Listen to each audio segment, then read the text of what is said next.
Ready? 3, 2. Are we on? Oh, yeah. We've been on before the count. What? You said, are you ready? And I said, yeah. And I hit record.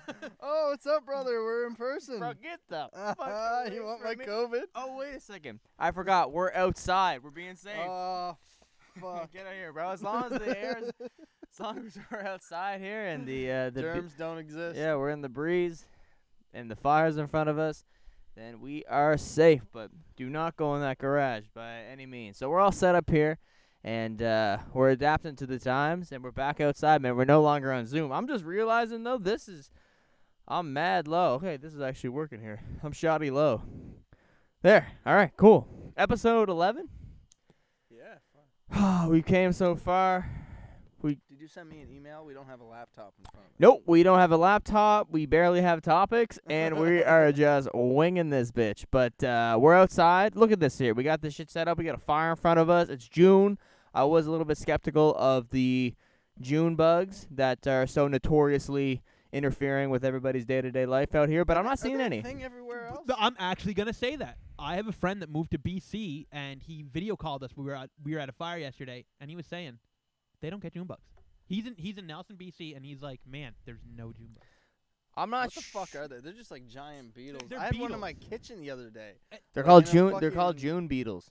June beetles. They're like they're crazy. There's some big ass, and they don't do shit during the day. Did you notice, like, if you fucking see a June bug on your like front deck, it's like just there all day, doesn't move.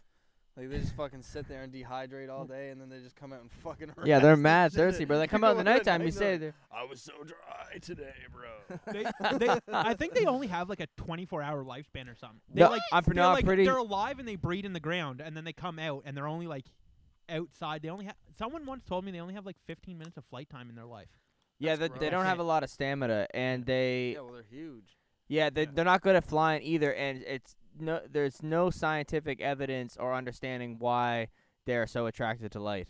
They just are infatuated with light. They Well, just that's a rock lot of with the bugs light. though, that have an attraction to light. That's why those bug zappers, like the electric bug zappers, work so well. It's because they're like, oh, light, and then they just get fucking fried. We're psychopaths. Humans are psychopaths. That thing was conscious, and you're just like, I'm gonna put up a light and fuck it up. Have you guys ever heard the Norm Macdonald moth joke? Like, is that something you guys have heard? I've heard his Germany joke No, about how Germany should be the most feared country in the world because they have decided on multiple occasions to just take on the whole world. But No, I've probably they're heard. They're just okay. Like, okay. So there's a podiatrist, right? So he's there, and his office is open, and lights on. And the moth just wanders in. Doctor's like, well, how can I help you? Well, I was like, well, every day goes on. I feel like I don't even like my kids. Like, I don't even like them. I can't connect with them. They're just not good people, and I don't know what I could do. And the doctor's like, oh, well, that's not good. Is there any other problems in your life? Yeah, every time I go home, I see my wife and I look at her, and I don't think I love her anymore. So the podiatrist he's looking at him, and he's confused. He's like, oh, well, is there anything else you need to get off your chest? And he's like, some days I just long for the taste of the gun in my mouth. And the podiatrist is like, I'm not a therapist. Like, why did you come to see me? And the moth is like, the light was on. No? I thought you were gonna keep going, bro. But it's because the light was on. The whole joke. Yeah. Yeah, the light was on. Like, that's gonna look so funny watching this No, after when you tell that joke. And we're just like, I yeah, am go definitely on. not Norm Macdonald. Yeah, Norm Macdonald sounds like a guy from Glace Bay. He's not. There's No, no. I don't know, bro. I feel like there's a guy I have on Facebook You could named definitely Norm say Macdonald. he was from Glace Bay, and I'd be like, Do you oh, know yeah, Norm? okay. You know Norm Macdonald, don't you? He's a comedian. No. Like Joe Rogan No. always talk about Norm Oh, Macdonald. He's like, he- oh, he's the best. He like just fucking jerks off And he's thinking just about him him. too. Like, all he is just Norm Macdonald. He's like Mark Like- Norman backwards. He Oh. can't act or anything, but he just plays himself. He's like, hey, yeah, how's it going? It's so funny that this car is driving through the parking lot right now, and they don't realize that. Well, they actually might realize because there's hella lights and and there's a fucking TV outside here. We're having a fire with a TV to be used as a monitor, so Jason can see what we got recording here. But they don't realize they're on the outskirts of Pod Stadium here.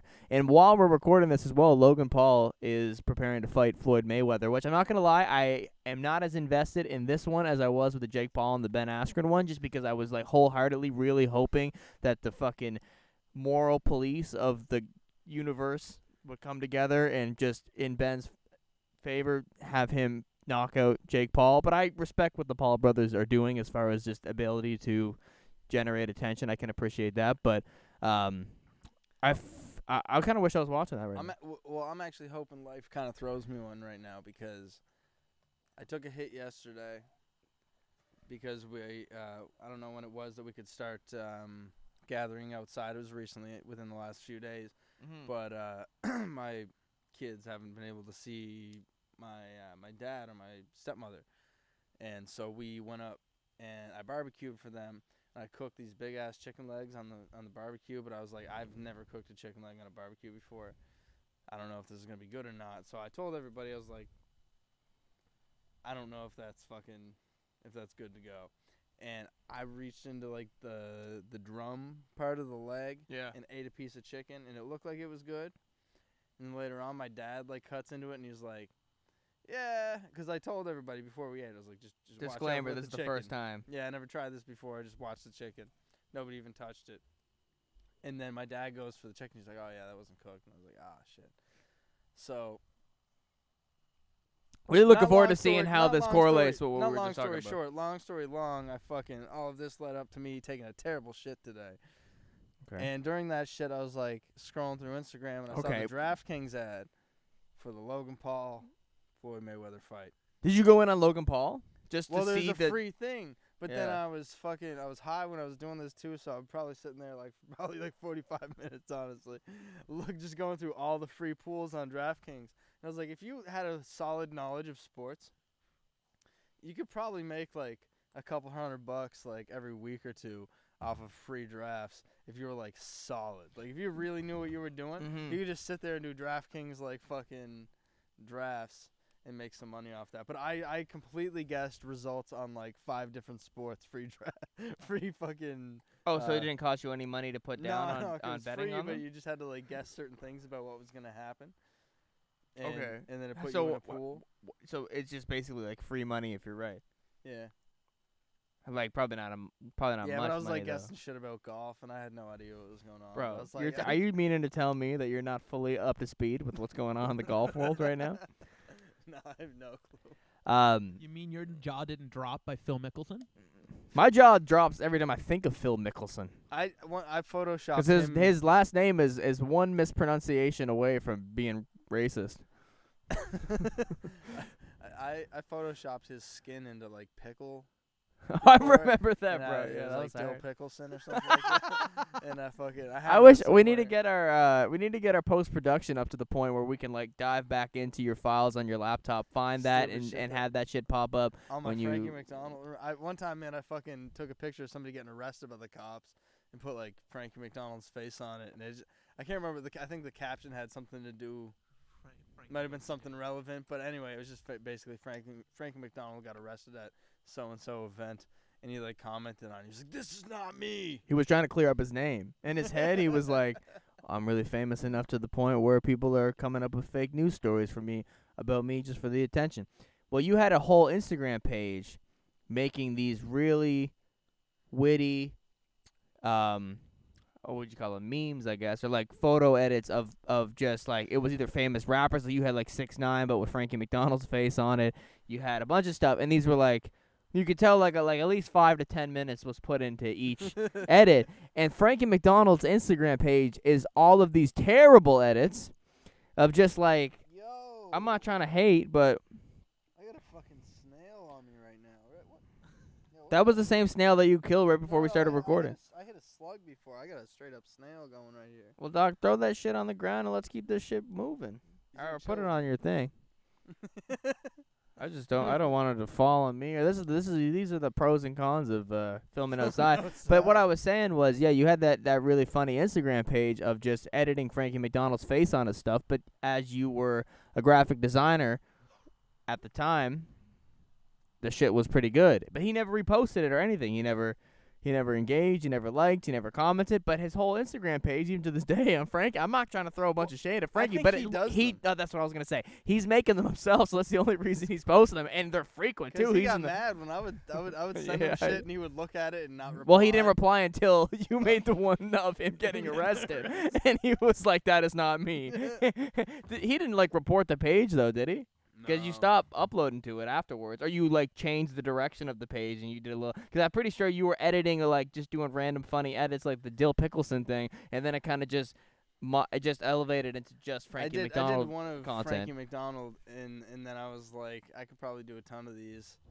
Well, I was kind of looking. I was trying to find like a open enough but like niche audience to like throw shit at. I guess I was like- in the grand scheme of audiences, Cape Breton is a niche. I mean, Frankie McDonald is worldwide famous, He is but worldwide, not really but crazy, but like he's also like crazy locally. he's like deep everybody dive. knows him here. Yeah. Everybody knows yeah. him here, but he's also known worldwide, so it could kind of, you know what I mean? The odd person could see it. That was kind of my thought process with continuing into that. But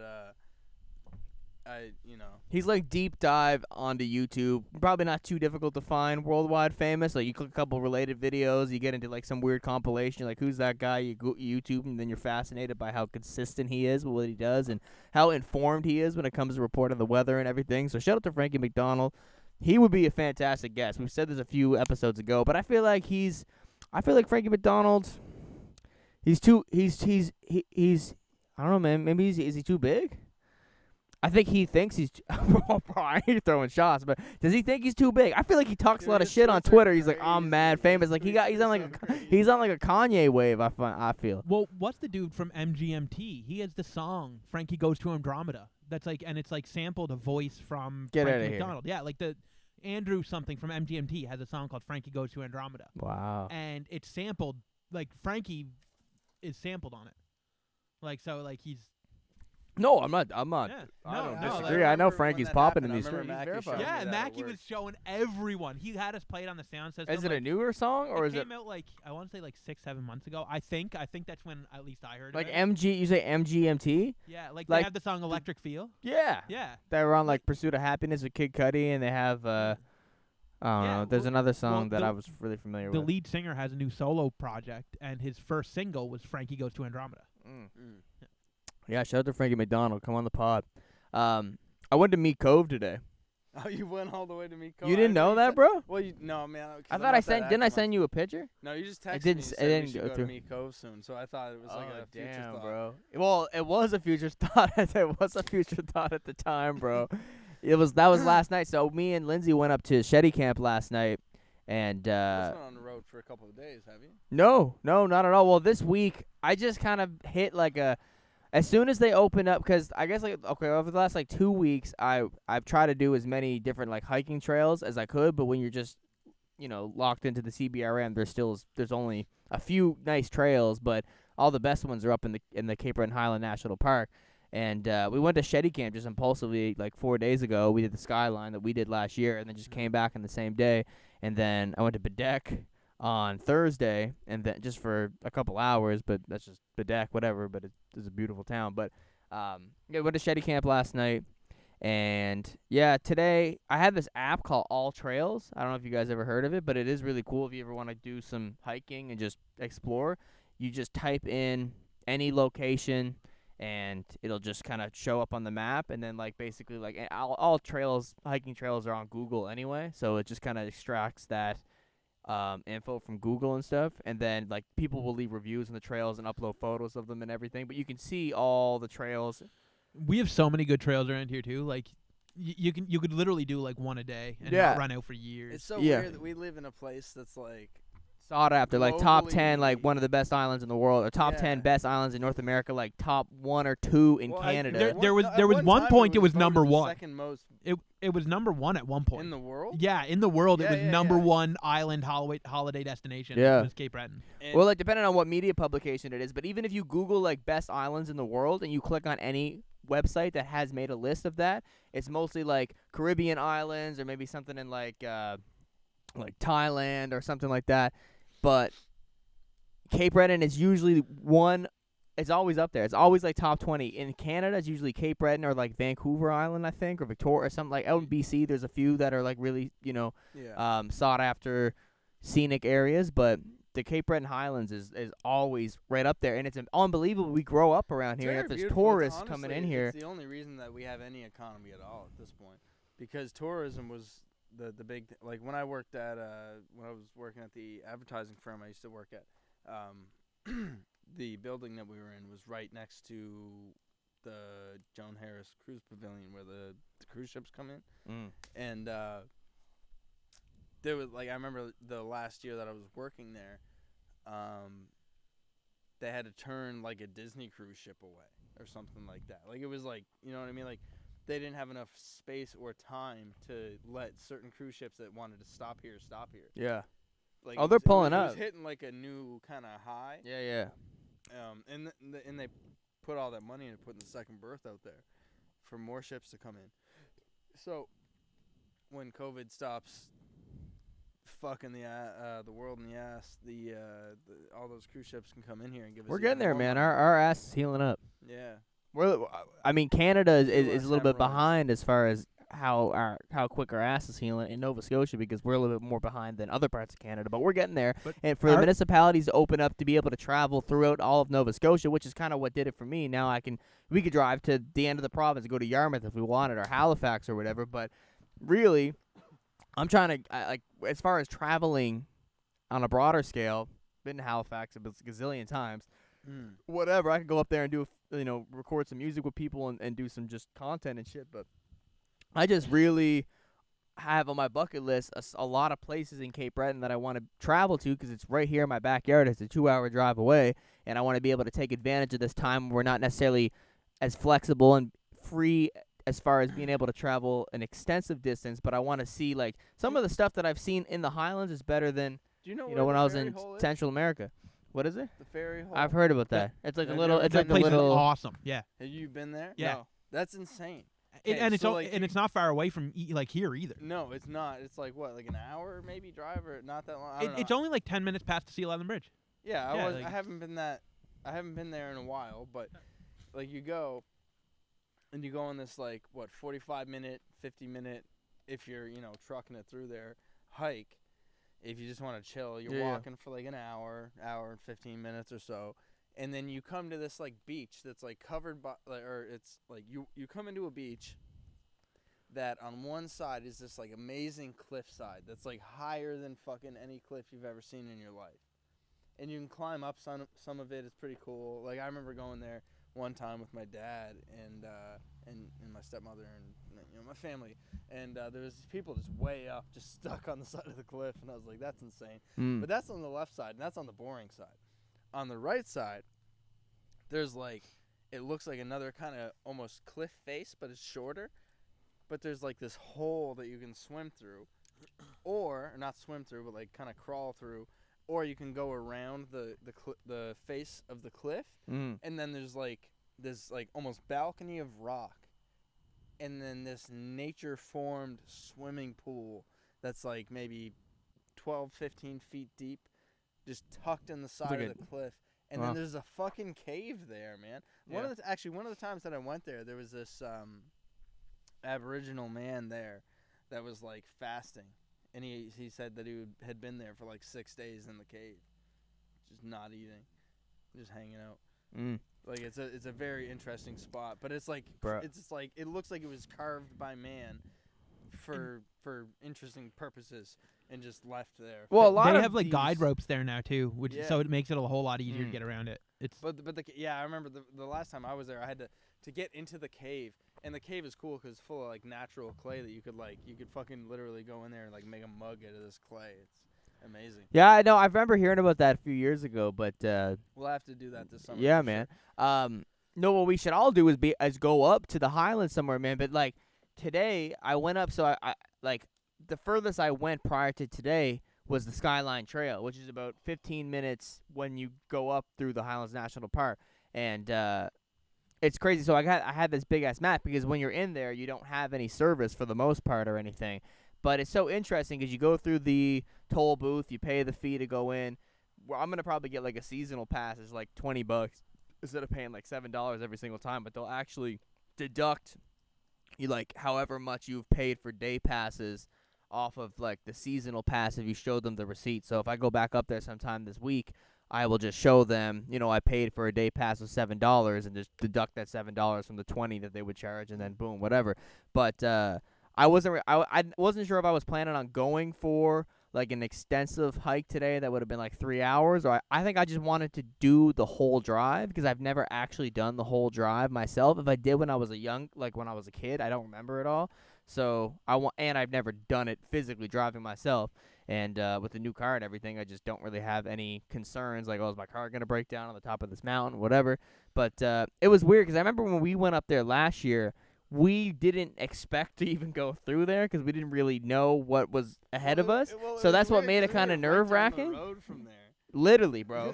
Literally. We didn't even really, because we were like, oh, we're going to go do this. And then it was like, oh, it's right up the And street. it's crazy because you're just driving across the bridge going from, like, Ed of Shetty Camp into the park, and it's just all these mountains directly right in front of you. It's almost like it gives me, like, chills every time. It's like, fuck, I'm about to climb this mountain.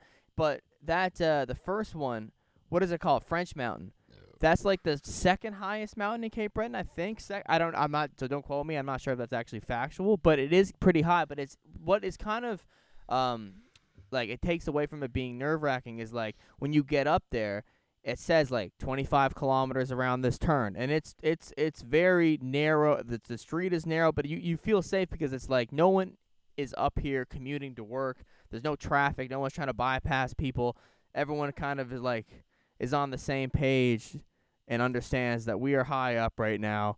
We're appreciating the view. We're up here for leisure purposes and to appreciate this view, and we're not fucking around with anything. So because that sometimes is the most nerve-wracking thing when you're up on a mountain or something like that, driving in weird conditions. You don't want someone to fucking be riding your ass or passing you, and then you fucking get in a weird accident or something on a mountain or some shit. But it's yeah, you seem like you were gonna say something there. You look like you're about to chime in. I just have a lot to say about hiking.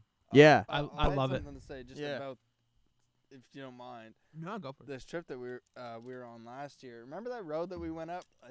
I don't know what we were trying to go see. But that we was in went up- Inverness.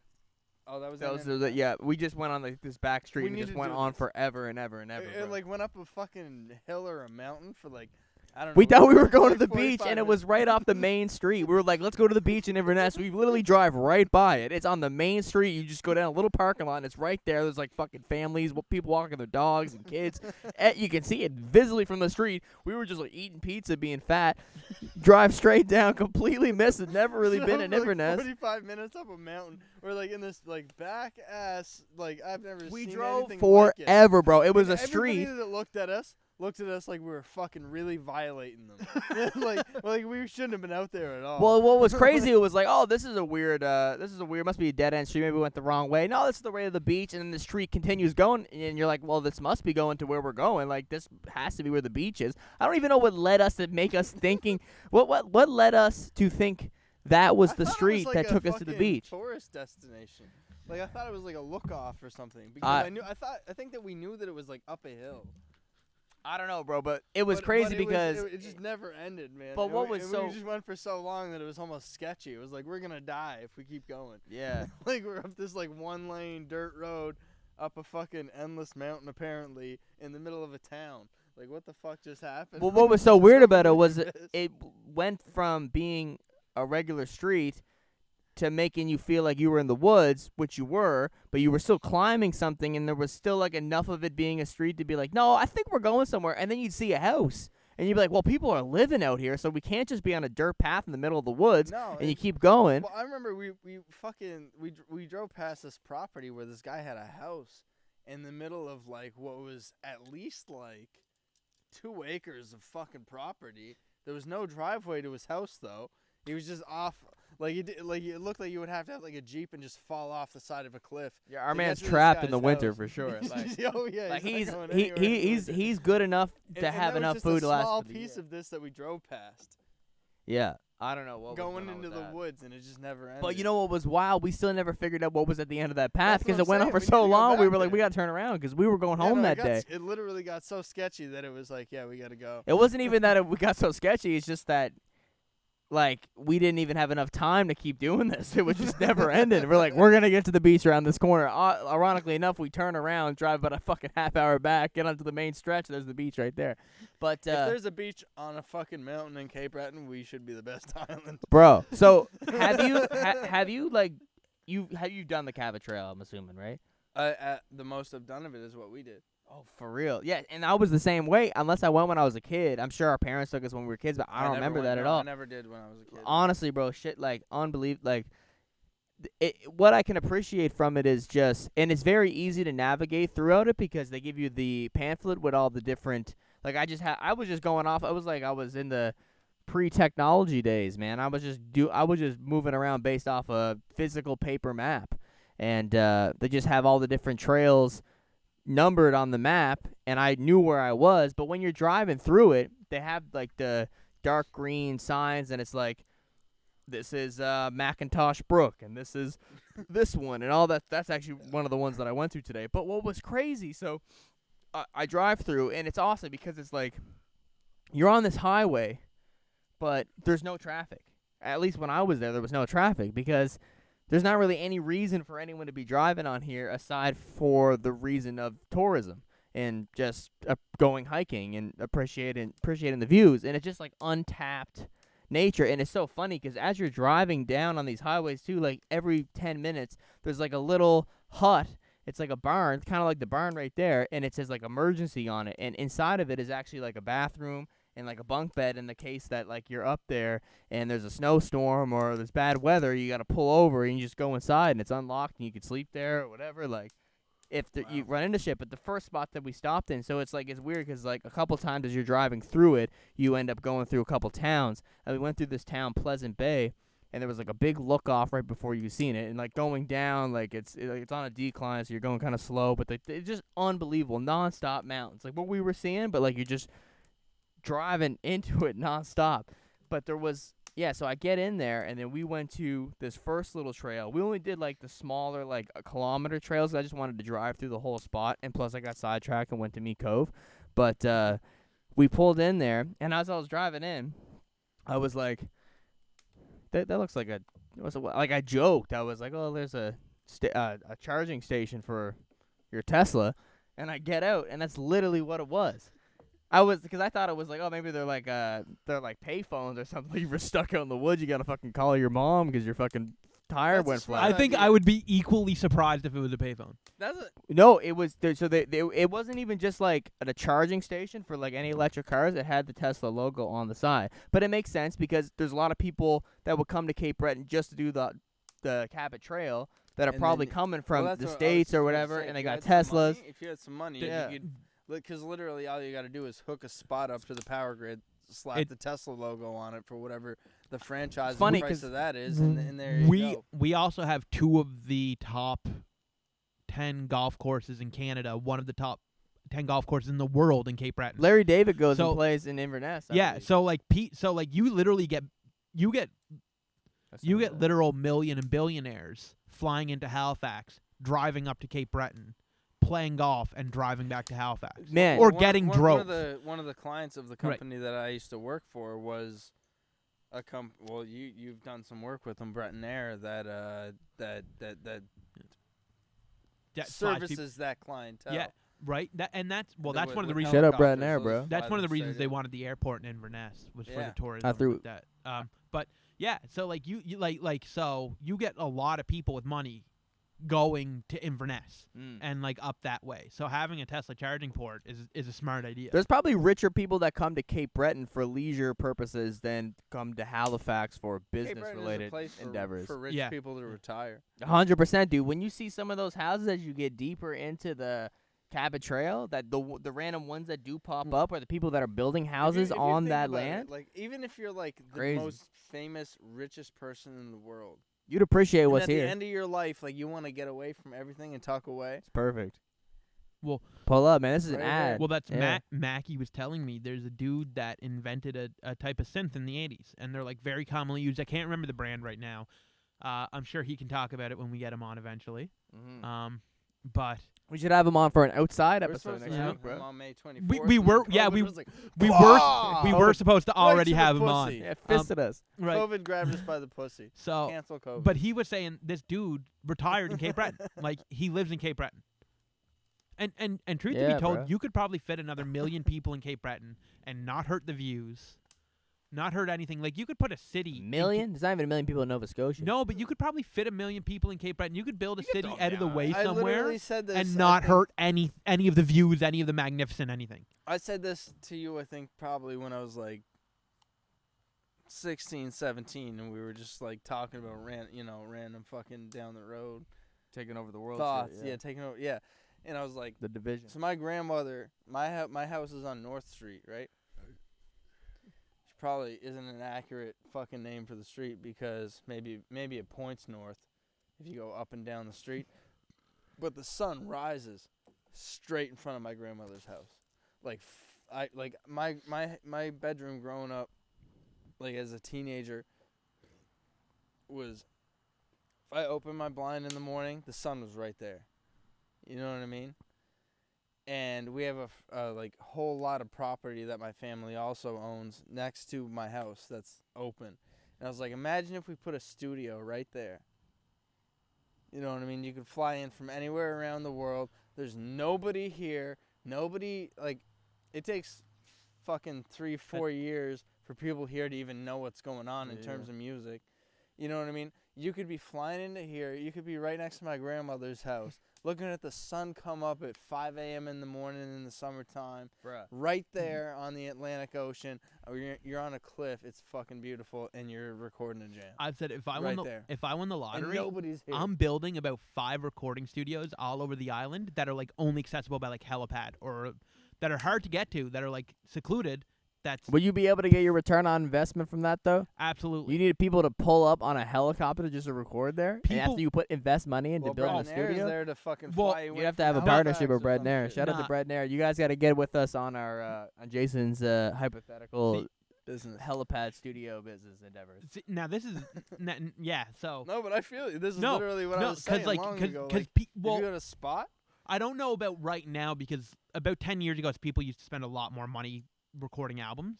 But there's still a lot of people out there that would pay money They would for a secluded place to record music that looks beautiful. No one would bother them because even if you went to a city and around the here, artists people don't wanna give a be shit able if to you're go famous. out and not be seen. Yeah, but even if you are famous, like, do you remember when Ben Affleck was shooting a movie around here? The most anyone ever did to him was a dude at a gas station. We're like, "Hey, you're Ben Affleck, right?" And he was like, "Yeah," and that was it. and that's probably is why we even know that he was here. He was caught on video camera. I think that was it. Yeah. Yeah. The dude from the gas station was like, "Are you Ben Affleck?" And Ben Affleck He was like, "Yeah, fucking- I'm Ben Affleck." Knock that dude out, bro. But what was crazy was yeah, so there was a Tesla charging station, but in this spot, like We got way off I'm that. getting back on the Tesla. Now I'm I'm getting back on sorry. the no, that's perfect, man. But no, it's funny because all the stuff that I'm at, I'm like, oh, like I'm like bringing up, thinking you already know, but you don't. I texted you it because we were trying to figure out like because originally what we were gonna do for the podcast tonight, Mitch was gonna set up his canopy in the backyard, and we were gonna be inside it. All this stuff that is literally outside in the backyard around the fireplace in my mom's backyard right now was gonna be protected inside, kind of outside, but inside at the same time. And it's like a gazebo, right, basically. Yeah, But it's like a metal frame with like a roof. we didn't have the bolts, so we're at the bolts. Maybe if we have to be outside again next week, we'll do it there. But this is a good spot. It's working for us so far. But so we were trying to figure that shit out. And but I was also trying to text you, be like, "Oh, bro, look, Tesla." Fucking, I'm going to Meat Cove, but because I've had this fascination with Meat Cove for about like 2 years now, because there was always like this weird joke that like I didn't really understand. Like back in junior high, everyone was like, "Oh, you fuck your cousin, you live in Meat Cove," and I was like, "Oh, that must be that." I didn't really care too much. There's like some horror story. Whoa! Woo, bro, get the fuck away Ric from it. Flair, Oh, never baby. mind, bro. You can't get it because Oh, we're outside. Oh, we're vaccinated. Yeah, we're back. Well, that's true as well. Plus, I don't even know if sneezing does anything, but well, makes you sneeze. But we do spreads germs. But what am I saying? Yeah, I was messaging you. Oh, I had the fascination with Meat Cove. Well, yeah, I was just like, what is this place? Like, who lives up there? Honestly, I really just kind of developed these fascinations with just these very strange areas of Cape Breton over the past year because I'm just like, I grew up in Cape Breton, and to me, Cape Breton is Glace Bay, Sydney, Whitney Pier, New Waterford, Sydney Mines. You know, there's mountains somewhere, but who cares? Let's get out of here. But there's communities out here, people that go to school and they graduate and they have their teenage years in these very rural, off-grid places with beautiful views that people that grew up in a city would kill to even just see in front of them, and they may never get to see. And these people just have it in their backyard, and that's normal to them. And we might say like, oh yeah, we have nice views here, and we do, but the shit that's up there, sucks, people suck. yeah, but that shit up there is on a whole other level. Oh, it's crazy. So I went to that weird waterfall place, but there's another spot, and I forget the name of the mountain, but it's definitely the highest one.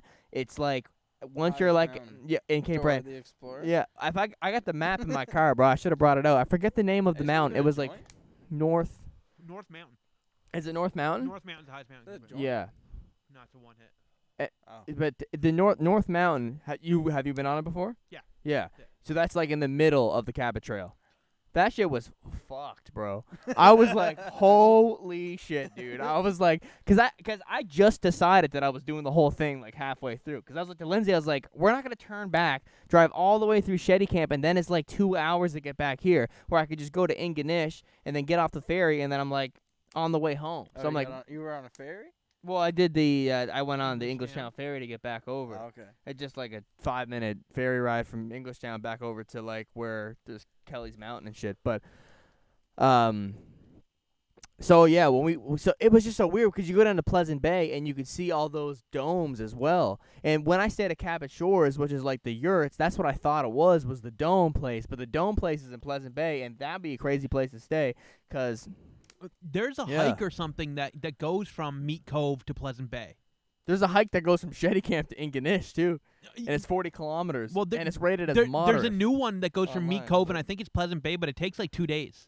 There's literally like all these interesting ass pictures. But there's a hike at Meat Cove, and I think it's to Pleasant Bay.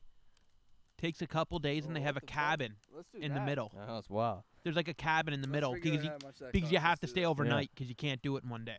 Yeah. Oh, yeah. So there's a bunch of different trails in the Cabot Trail that you like got to do. Like there's that one. What's it called? Ducks. I don't know if it's called or Hunting Cove, I think, or Duck something Cove. It's like 17 kilometers, but like there's camping spots that you don't have to pay or anything to stay there. That place actually with the brook that I went to with the Tesla charging stations.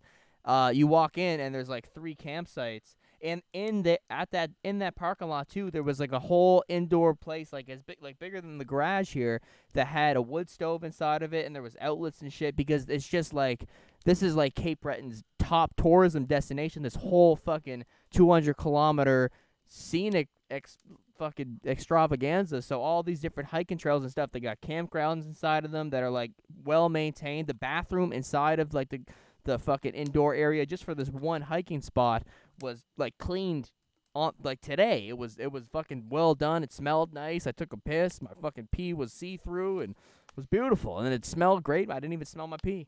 I was washing my hands. It was like, oh man, like I didn't feel like I was at like some sketchy gas station or something. That wasn't like it was well maintained. In there and not smell like fish. Yeah, bro. If I could smell like piss. The pictures that you just showed me were so interesting. Want to see the most interesting 2 pictures from my last week? It's you driving like really fast. I've seen like a speedometer here. Yeah, no. I wish that I was going for a mad rip. What was interesting was that I actually managed to get down to 1 kilometer left in your car, bro. In my tank. I was so no blown way, away, bro. That's wild. Where? Oh my God. Were you close to the gas station? You got down to 1 kilometer? No, well, I can't. Man, you gotta sell some of that Ethereum. I went for a drive. Yeah. I was just tucking everything into Ethereum. No, I got 0.4000003 Ethereum right now. I'm proud of myself for that. Nice. But no, what happened was I had gone for a drive that day. Planned to get gas at the beginning of the drive. Forgot. Went for the drive, and I, like, headed home, and I was like, whoa, I have, like, 9 kilometers in my car. And then I had to, like, go pick up stuff at the grocery store. And, like, then went, like, I was, like, trying to listen to, I think I was listening to The Voice. The voice and the hero. The voice and the hero. You listen to the album. show The Voice on audio. I don't even know. What Well, that you is. should not get through the But, next round. I don't even know what you're talking about. The Voice, like the American Idol type show. Oh, Okay. yeah, okay. But no, I was trying to. Simon Cowell. Is he even on that? Nah. Who's on The Voice? I don't know, but it was originally like Blake Shelton and Yo, what Adam the Levine. fuck? They're all like musicians. Like I think I want to say CeeLo Green was on it. Here he is. Gwen Oh, Stefani. yeah, he like, made they're that all- song. What's it called? I'm gonna fuck you. Snail's know, trying to turn the mic actually- down on me. What, CeeLo Green. His new album's actually really good. It's CeeLo Green as Thomas Calloway. Dungeon Family. It's really good. So what were you saying? 9 kilometers. Oh yeah. Oh no. So I had to go to the grocery store. I had I like can't believe 9 you went to the kilometers. grocery store first. I wouldn't What? even trust that I could turn my car back on. No, me neither. But well, no, I did because I live right next to the grocery store. Like I live with And the gas station. Like I live so close to the grocery store that it's 1 kilometer to go there and come back. That's facts. Okay, so I fucking left my house like it was like a rush. Like it was like the kids go to bed like 7:30 roughly, a little bit after that depends on what the day is like, and so I headed over there like probably 7:20. You know what I mean? I was like, all right, I have like 9 kilometers after this drive that we went on, or 9. I don't know what I just said. 9 kilometers after this drive that we just went on. And I tried to pop over there and go home. But then I forgot about that. Yeah. After I was in the grocery store, I got distracted in there. And then I was like, I was listening to some music, and I was like, I'm going to listen to this and go the long way home. Oh my god, bro, you're playing with fire, dude. You might as well just jump in the fire right now. My man had 9 kilometers left on the I fucking forgot. on I the just- tank, I- and I he just forgot like, that I'm was- going the long way home and listen to Lil Durk. But Might as well yeah, just kill but- yourself in your yeah, sleep. but anyway, yeah, I forgot that was the thing, and then I was like driving home the long way. You had that 1K. I was like, whoa, 1 kilometer. And I was like, I have 2 kilometers. Did you laugh or panic? I laughed. I was like, I'd never gotten that close in my life. I was like, what the You, fuck? you took the phone out. Yeah. Like if I'm going out, I'm going out with a bang. Oh, man. I'm I was like- documenting this. I was like, yeah, no, I'm gonna have to get up and push my car. How far away from home were you? I was passing. So wait, my- did you go get gas, Oh, yeah. or did you just go home and say, "Fucking, I'm walking for the next bit until someone I can got spot like me a- some fucking." I got like an 18th of a kilometer. I'm gonna go get gas. Man, No, I was literally at my driving past my street, which is not far from the gas station. Like probably. no, your Half a street, literally at the kilometer. bottom of your street, is the gas station. Yeah. Like even if you had to push the car, Like if you go like 45 feet down my street and turn right, it's another like 300 feet to the you're gonna gas give out your station. location on the internet, and next thing you know, some fucking sexy men are gonna show up at your house. Oh fuck them. Oh, shut your mouth, buddy. This guy's like, I got a loud You wanna come to machine. my house? You wanna get fucked? I can't believe And this guy. stabbed? You know what? This is the problem with doing a podcast outside. People fucking are ripping around right now. People are doing rips. Yeah, I can't even remember what we were just talking about. But you got gas. Oh, I was yeah. like showing you pictures No, of I like made it. views. And then the other picture that I was gonna show you to the fucking left of this photo. Oh man, your penis grew. Nice. Well, if you look at the top half of this photo without my penis. Oh, in- is it an edited picture with your ass? no, that's how fucking fat I am right now, dude. I'm like 187 pounds. No like, way, I'm, bro. I'm barely 5'7". You know what I think? I think your appeal should continue to. You should just be like a degenerate. You should try and get as fat as possible. You should be one of those Smoke people as that can't much fit through weed a as door. possible. Like still maintain the family life, but just like do a bunch of like really like stuff you wouldn't do if you were trying to take care of yourself. Yeah, like knock your beer over and shit, and just I think like you just gotta get into some fucking crazy scenarios, and then come on here every week, and then just kind of let us know about it. Well, no, what happened was actually this is funny because it's not funny. This is why it's not funny. You killed somebody. But yeah, I killed somebody and I ate too much Sour Of their Patch body. Kids. But no,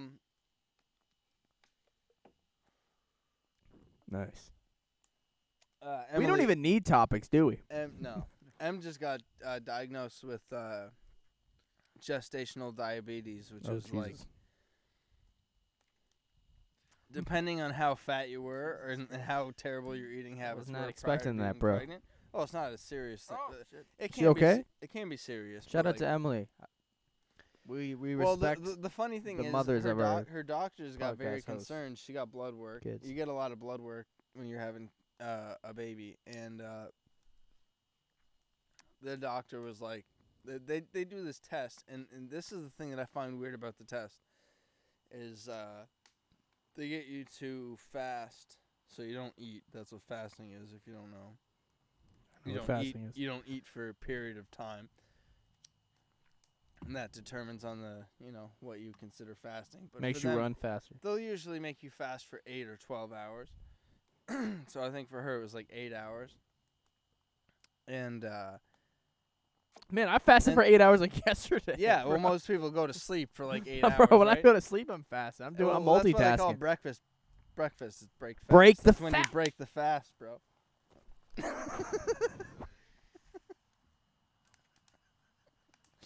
You go take a piss. Anyway, so That is crazy. yeah.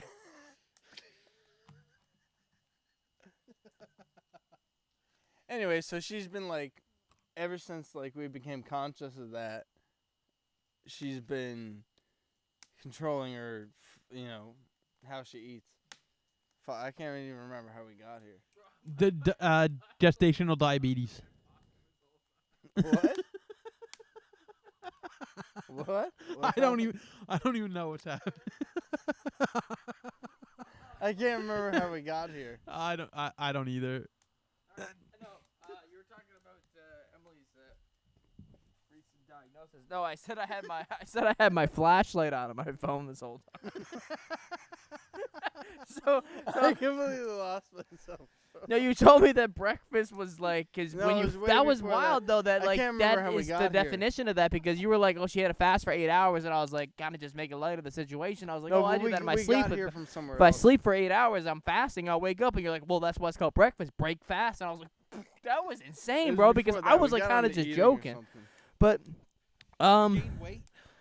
Oh yeah, that was the other picture I showed yeah. you. So Mitch just showed me a okay, picture. okay, Basically, I okay. was showing Mitch So a up picture. in- This is what it is. Up until recently, until that diagnosis, we've been eating like crazy because this happened to every pregnancy so far. She'll eat like Emily when we first started dating wouldn't even eat around my family. She was like, "Oh, I'm so nervous." I don't Watch wanna what you eat." say. No, well, no. She was just like, I don't know, being like Oh, trying to be joking. polite. She like didn't want to eat too much or whatever. You know what I mean? Or appear some sort of way, all nervous and shit. But now, like, me and her have just been snacking like crazy. And it Yeah. happens But it towards opens the- up the floodgates for you. She's pregnant. She towards kind of the has end the of justification each- to be able to eat as much as she wants. She's pregnant. She's giving Well- birth to a brand new human. Pregnancy, it's unpredictable Well, what no, goes no, you on have to during feed it. the baby, right? You got to feed the baby and her. Well, the thing is, she's always been thin, right? So And she's your she- baby. She's my baby, but she's never had to worry about Relationships. what. She's never had to worry about what she ate in her life, right? But every Yeah. time when she's pregnant, towards the end of the pregnancy, you get more and more hungry. You're feeding too, right? And you're feeding that baby, so you get more snacky. But more this snacky. time, I guess we went too far, and I think that is. You will, because I remember you I'm were. the heavy. I'm the heaviest right now that I've ever. So been in that's my why life. maybe is that why you were saying you want to start going for runs? You were thinking about that. That probably was like 25% of the reason why you were saying you're like, I need to get Probably better health overall. You want to have stronger lungs. Well, you were I trying to was- stop vaping, but then you're also like, That maybe I was should before. trim a I couple of was those talking pounds. about this before I stopped vaping. You don't look like you're the most you've ever weighed though. Like you don't look fat. I mean, you got the I hoodie don't on. look- Shout out I to don't 8 look fat. pounds. Even in the like that picture that I showed you, honestly, dude, I made fucking I made corn chowder last night and I ate like 3 bowls of that shit. I look fat as hell. And I Well, took no, those- it's I just took those funny pictures. that I hit a bong and then I was like, I was looking at myself in the mirror. I was literally 3 corns of 3 bowls of corn chowder in. I looked fat as shit. Yo. And I was like, I took these pictures of myself. So I was gonna show you, but yeah, no, I weigh more than I've ever weighed in my life. When I decided to start going to the gym, I weighed 181 pounds, and I lost weight ever since that point. I got pretty fucking jacked. The biggest I ever was and most jacked I ever was 171 pounds. I weighed myself the other day and I was like 187 pounds. And I was like, God damn. Yeah, man. Like, Well, but I feel like if at this point, I'm not even like a dad if I fucking go below 170 pounds. you can be any kind of dad you want, bro. There's No, different you're not a dad subgenres of if you're dads. below 170 pounds. You're Um, like a guy that owns kids, but you're not a man. Gatekeeping dadhood. You guard the gate. Man. LGBTQ. Let's grab. What was beer? that? Let's grab a beer together, queer. Let's grab a beer together, queer. I don't know if that was a real advertisement, bro. But Adam22 posted that on his Instagram story. If Bud Light ran that, no, but some context behind that. We were saying that before. I just saw it was a Bud Light ad. You know, Bud Light has like the gay pride flag colors on their bottles of beer, and it was like, let's grab a beer together. So LGBTQ, and it was like the Bud Light with the pride flag colors on it, queer. and it was said like LGBTQ. Let's grab a beer together, comma, queer, exclamation mark. I don't know if that's a real ad campaign that they're running right now. I'm not trying to spread fake news, but if they did run that, that's a poor choice. I do know you can get Bud Light in the rainbow cans that's though. A poor enough What is it? choice today. You can't get like Bud Light. They're the rainbow cans. Mm. Like all this month they come. In I rainbow feel like cans. there's like a new level of getting canceled where like you can. I guess I got the tall can. heterosexual can. How many of those exist? Can I tell you about Meat Cove, bro? Do you have water Let's or another beer? let's hear about Meat Cove. Sorry, Meat Cove. There's a beer in there, bro. Break the rules if you want, Oh. but I'm not breaking the rules. just go get water. Yeah, the water's in there. No, it's not. So Jason, tell me, you've done your travels through the. I know like usually our topics will range from music and this and that. We'll get into that, but obviously, I just got back today from fucking doing the Cabot Trail for the first time ever, so I'm still kind of processing the views that I've seen and all this stuff. And I you know what, I kind of also like to do like a video by video, like a 5-6 video series of like attempting to hike every single trail along the Cabot Trail, because there's not really that much like personalized content on YouTube of people like, you know, traveling throughout that part of Cape Breton. I don't know, I think that was cool, but like what have you done some hiking and everything? You said you kind of want to. Oh, I love hiking. Hiking's one of my favorite hobbies. One year in particular, I did it wasn't the 3-peak challenge, because every year there's a group that does the 3-peak challenge where they do 3 hikes that have great views every year. Mm-hmm. But me and Dave Soller, who runs Youth Center around here, and a few other people wanted to do our own, and we did it one year. And we only did one of them before, and it was Franny. It's near Skyline. I think if you're like driving up. Yeah, Franny is in Ganesh, I believe. Yeah. That's the like that's one of them. I think that's like the most famous one. Yes, that's like I believe it's like the number 2 hike, because Skyline's the number 1. No, on this all trails site that I've been using, that it just is probably doing it off of like user engagement and stuff. That Franny one, which is closer to Inganesh, and on the end of the trail, if you're coming in from Sheddy Camp, is number 1. Skyline's 2. Well, that's a real hike, but like Skyline's the one that like when Cape Breton advertise hikes, it's like come hike the Skyline, because the view there is spectacular, right? Like when you finish Skyline, it's there's nothing like it. Yeah, I think it's probably the best view of any hike I've been on. For sure. You think? Because I'm gonna really attempt to try and do as many of them as I can. But and if that's the next 3 we all did in this one day, and Franny is one of them, because you do Now Franny's, it's a little difficult. Like it's uphill. It takes I can't remember correctly, but I want to say an hour to do like round trip, like the hike. Skyline's like an hour. That would probably take a little bit longer. I think Franny's like 9 kilometers, isn't it? Yeah, I can't remember the time wise, because when I do them, I don't know. black But I out. know, You and just there's keep multiple spots on your way up where you can stop. I just appreciate how well maintained all these trails are in the national park, because they're national. They're like Canadian advertised tourism centers. Like, I think a lot of Canada's industry Not a giant percentage, but a lot of it is tourism.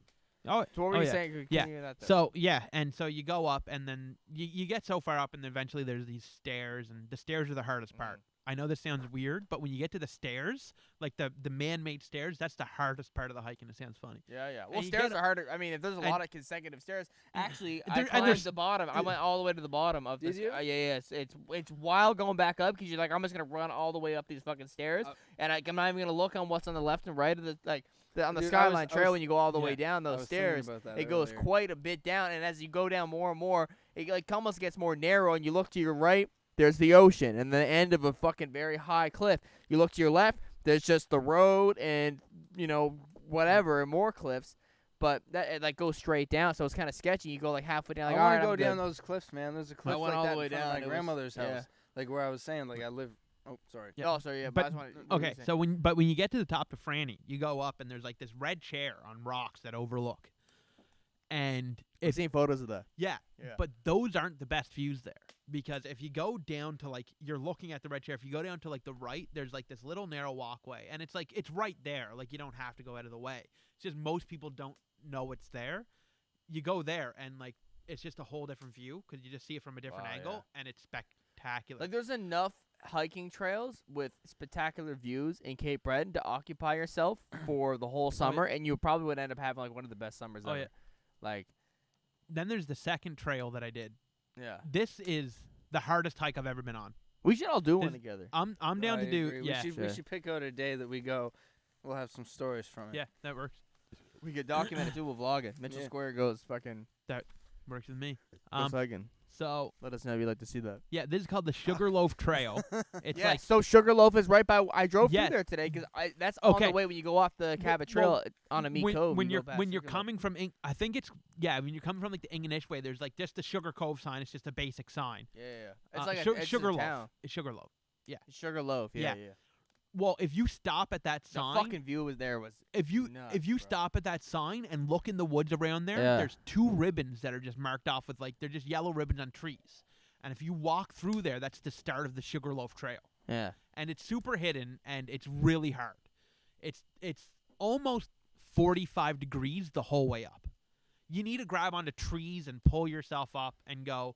But when you get up there, Oh, you're talking about angles, not temperature. yeah. I was like, that's what I thought. No, at first. bro, I- what fucking Well, days you going I'm hiking not on? on camera, so I can't demonstrate it. But So I that was made like, me I'm think gonna. about You know, Cox Heath, because it's- Cox Heath is intense too. Bro, I did Like- Cox But Heath no, 3 no, times. no. That shit This sucks, is bro. this is nothing like Like that. if you're like, oh, I'm gonna go to Cox Heath and try that shit, you're like, oh fuck. no, I'm like see, professional Cox hiking Heath. now. You're like Cox Heath is 15% my up, you're like, warm-up fuck. hike every year. That's the first hike I go on every year. It's not bad. Like it's steep in parts. but Cox it's Heath not- is but it's not annoying, bad. bro. But this was literally like, I want to say 5 kilometers Mm-hmm. of like 45 to 60 degree climb, and you need to grab onto trees and pull yourself up. Yeah. But when you get to the top, the view was Fucking amazing. spectacular. My favorite thing, dude, is having a beer in, like, when you finish a hike and you get to the view and it's in the middle of the day. I prefer drinking in the day.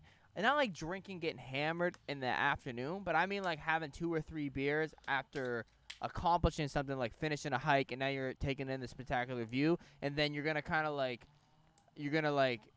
dry off the beer by walking back and shit, and then take a bit of time to like kind of sweat it out, process whatever.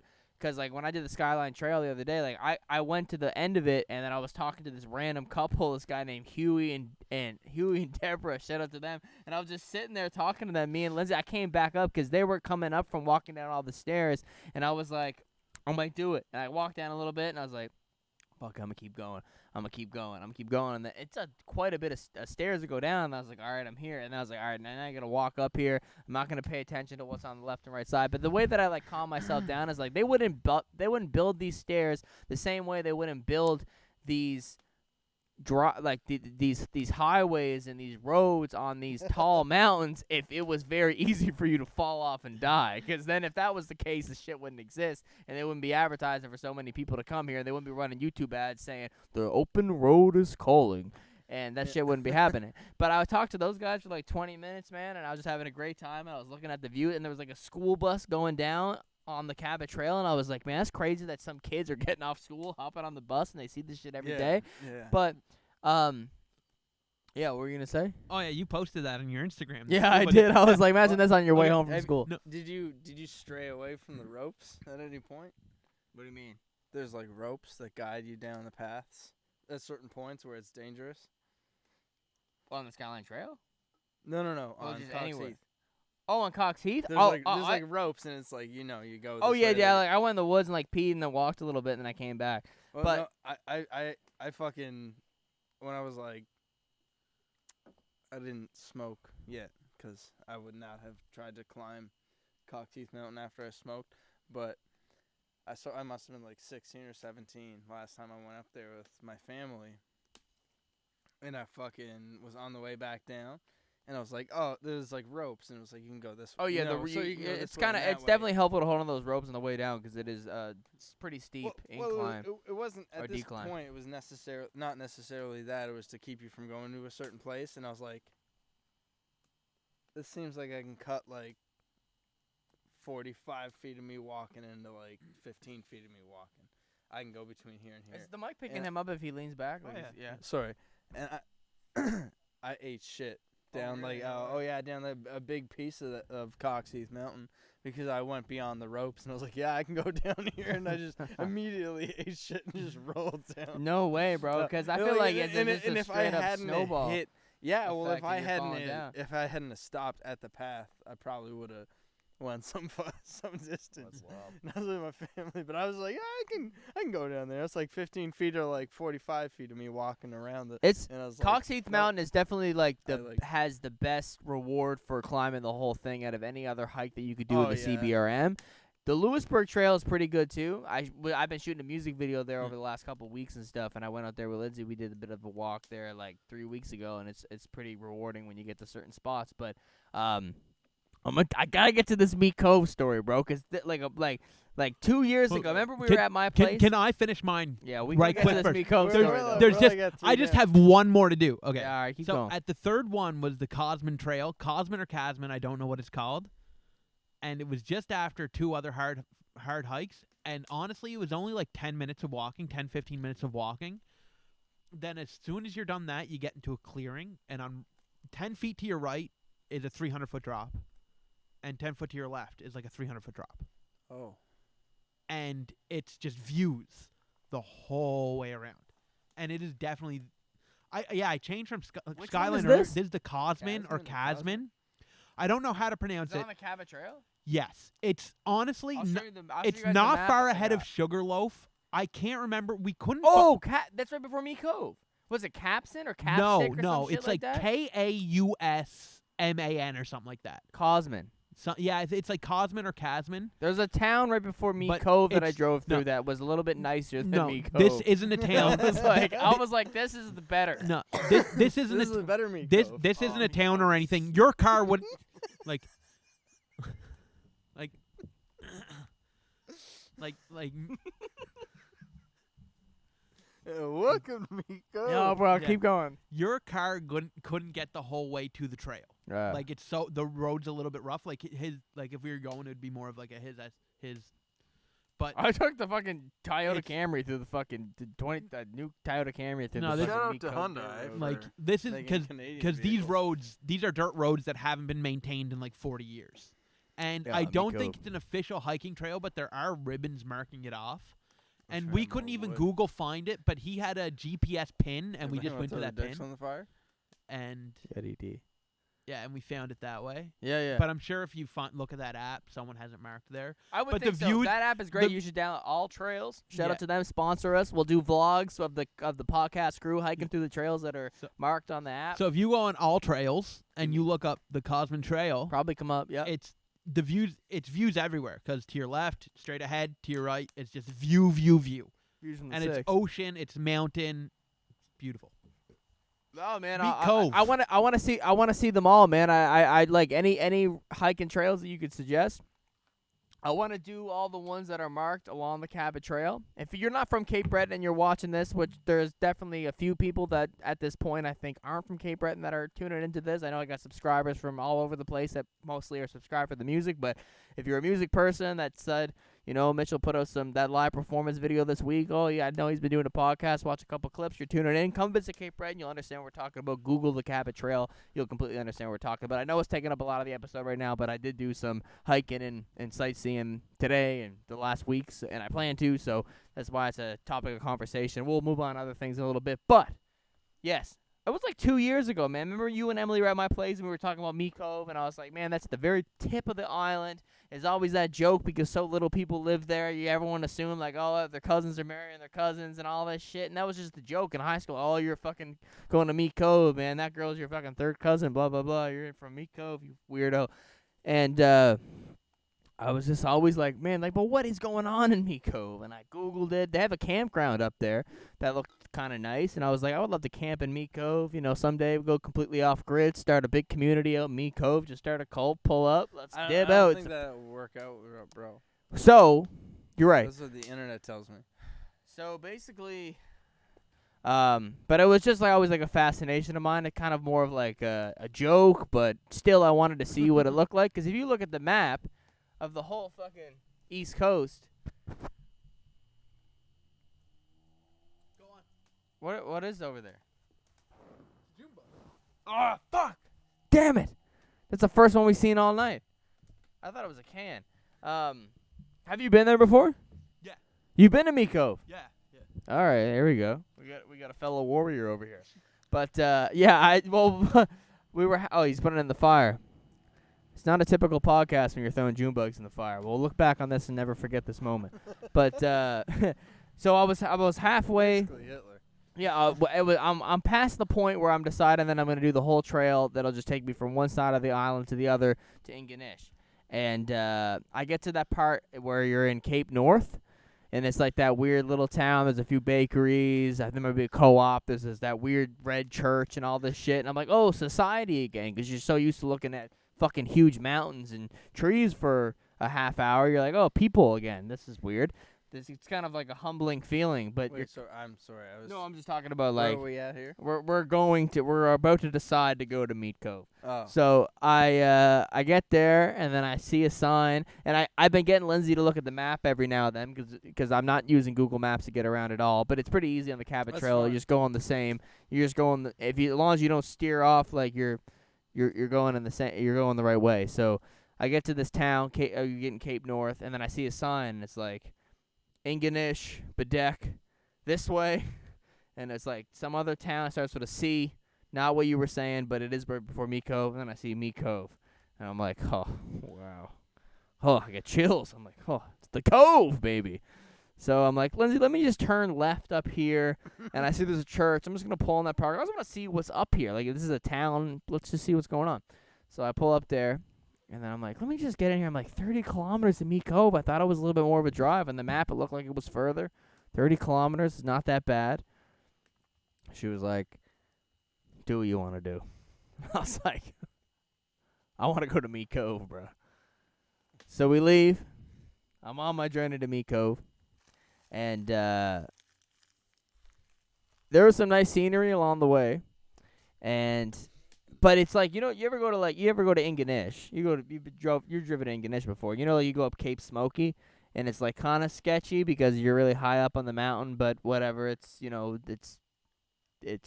taken care of. It's a standard highway road, and there's the I wanted to bring it up, but that reminds there's me the of when we were guardrails. driving back from the skyline, Yeah. I think, and But it's well maintained. There's guardrails and all that shit. well, On dude, this when we were drive? coming down that road, that highway, I was like flying. I was going like 110 or some shit. There's no way you were definitely doing going that, bro. No, well, Because I the was- speed limit there is like I 30. think, no. Coming down that highway What, coming down from the Cabot Trail?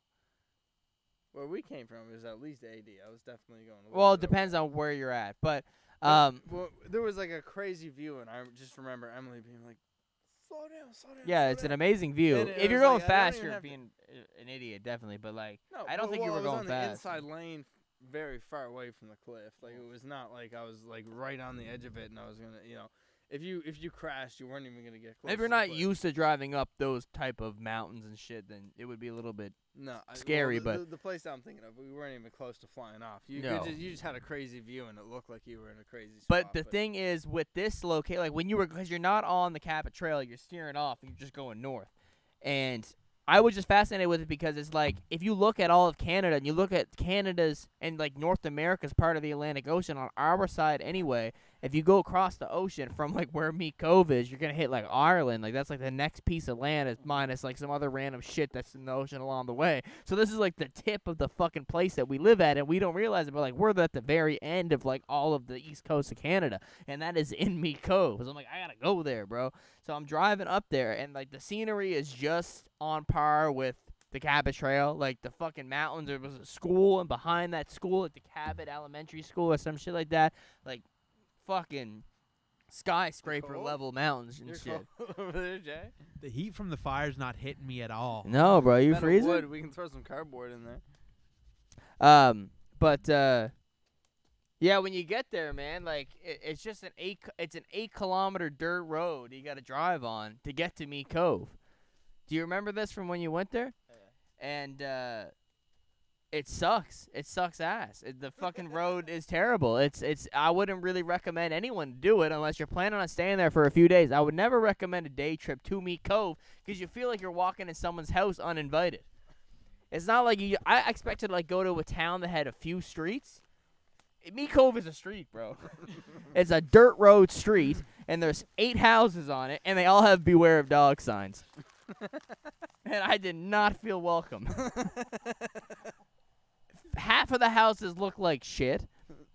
And, dude, shut up. Miko's gonna come kill us. Oh, fuck you, Miko. I'm gonna fight you, bro. I'm coming to your campground and renting every single fucking all 8 picnic tables, and I'm eating at the fucking Chowder Hut 3 times a day, and I'm bringing all my boys, and I'm gonna talk shit about Miko as much as I want, because we're gonna be financing the whole town. Dude, I made corn Bro. chowder yesterday. That shit was fire. But You the just said fucking, word like, chowder. bro, I get there, and Lindsay knows I'm hyped up. I'm hyped up, bro, but the guardrail's rusty. Where? Miko, bro, and there was a fucking cross that symbolizes somebody flew off the cliff and died on the fucking side of the thing, bro. I didn't even realize until I was on the way back. There's a fucking cross on the side. Lindsay's like, oh, someone died there. I'm like, fucking, oh, that's great for my fucking driving confidence getting out of this shit. But it's different when you're going down a fucking mountain, bro, with guardrails when the road is paved. But when it's high up and it's like 25 kilometers around this turn, like it wasn't the Cabot Trail, but it's a dirt road and it's boom, boom, boom, boom, boom, boom, boom, boom, boom. It's a little bit different, bro. 25 on a road like that. That's pretty bad, honestly. Dude, and it's steep as fuck, too. And I was like, am I an idiot right now for going? Did I take my little fucking passion project too far here? Should I even be in Meat Cove with my new car? Meat Cove. I'll bring the fucking BB gun. No, We'll it's shoot not that. people. It's not that bad, bro. But when I got in there's a few bridges you cross and stuff. With your car and with the people of the community. Did you see anybody? Oh, I saw people, bro. They have any like They're teeth there. coming out of their noses or anything? No, they're regular ass people. I think there was a nice house with like some new cars, Did you and it fuck was them? brand new. Did I fuck them? Yeah. Every one of them, man. Huge Meat Cove orgy, man. There's Participated in probably it, not many man. people. Memories that'll last forever. You But fucked that's like 8 people. I didn't feel like it was It's a worth good- bringing it's it a up. good weekend. Yeah, close family. That's like twice the amount of Meat Cove. Yeah, no, literally, bro. There was about 8 Count houses. your I hand, counted. like 5 times. The population is less than 30 for sure, and it's literally one street. There's no street signs in Meat Cove, dude. It's dirt and there is a beautiful beach, but to get to the beach, you're not taking your car down there because it'll fucking do 3 flips and fucking you'll fucking kill yourself, bro. But I'm pretty confident you could commit any crime out there and no one will know. They don't get the paper out there. To get to the grocery store is about 30 minutes, bro. It's the That co-op. fucking sucks. And Probably paying like $11 for hot dogs. bro, they're catching hot dogs out of the water, bro. That fucking Chowder Hut's has a Value Village type model where there's no upfront cost for your product. I mean, they're just fishing they're getting that chowder, the oyster, but on the outside it says fresh beer, and seafood. Fresh beer. The beer is fresh, bro. They, The beer is fresh, but the seafood isn't. everything You- comes out of you the go to water, a bro. brewery and you're not gonna get fresh beer. No, bro. What The the beer is fuck coming out of the is that water, bro. They're mean? fishing it, bro. They put the fucking, they brew it themselves. But Just snort it, but spit when it you out. look online at the campground of Meat Cove, and then it's like, oh, I think the people that own the only restaurant in Meat Cove is the Chowder Hut. They also own the campground, and you think that like, oh, maybe it's a fucking nice vibe. You're kind of off grid. You're going to the beach. You're staying at the campground. The campground has like 8 picnic tables max, 8 to 10.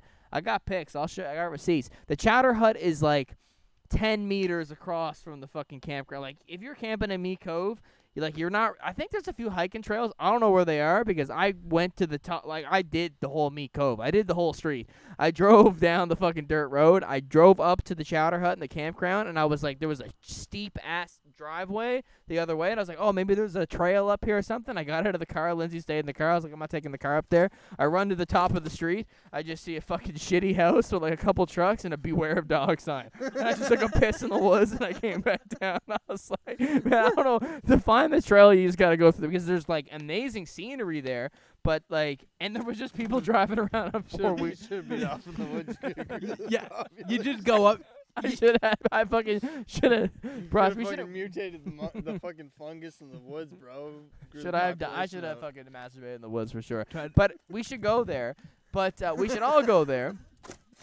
And then we gotta get our girlfriends pregnant, have them just drop the Yeah, babies well, off well, in Meat Cove, and He then has to get a girlfriend. Well, You gotta get you're someone yeah, pregnant. yeah, You gotta deal with all that bullshit. you gotta get Emily to just go. Wait, Emily needs to give birth in Meat Cove, and you need to just fucking go Whoa. back home afterwards. That would be the worst.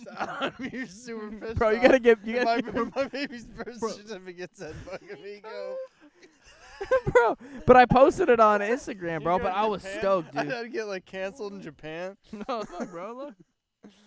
I was there, dude. But look, I'll show you the Hey, picture wait right till we here. go to Japan. This is Meat Cove right here. It's just this. That's Green Cove. Sorry, It's a couple I went to trees. Green Cove and Meat Cove today. This is the campground, and this is the dead end. I actually have a photo of the house. It makes me sad. Bro, they're not even gonna see this shit because they You know don't what got makes me internet out sad there. about this is that you look like you're at the end of a road and you're not showing what's on the end of the road. You're showing the road. Well, this is the house at the end of the road, bro. This is the end of. But that's the look. This is the this is the Chowder Hut. That's the campground. They're side by side. But we should go camping at Meat Cove, and we need to document the I whole feel like thing. we'll get But, like, fucking dude- slaughtered, Nico. We'll be at the butcher I'll- shop the next day. No, all I'm picturing is us going up to like a local and being like, "Hey, yeah, do you know where this trail is?" And him just going, "Oh, that's in Mike's backyard." It's the trail is fucking the walk to fucking Mike's burial in his fucking asshole. Let me switch the subject up a bit here.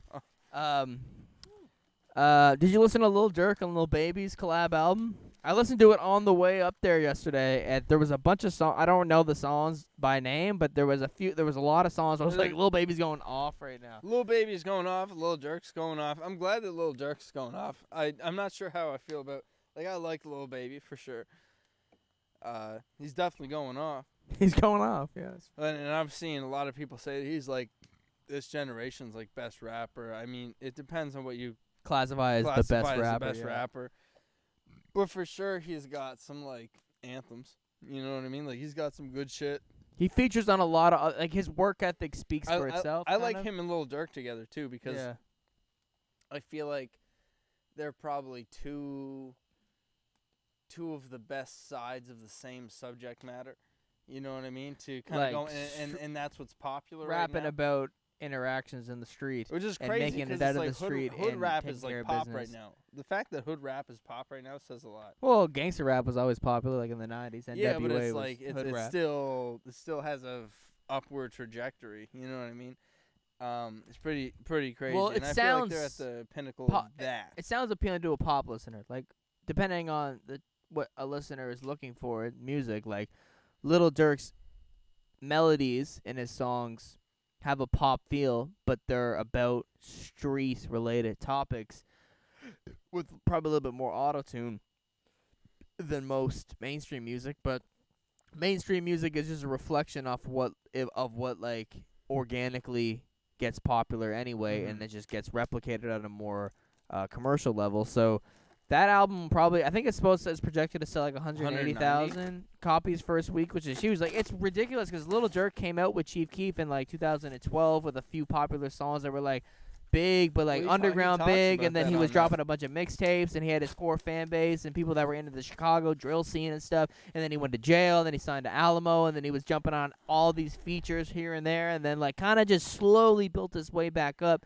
to the forefront of hip hop over the last few years, and then dropped a album last year that got a lot of buzz. Then he gets featured on the Drake song, and then everything blows up. And that's kind of what happened with Lil Baby too, aside from being around as long enough. But like the first time I heard about Lil Baby was a song he did with Drake, and he was just featured on that Drake song that came out earlier this year.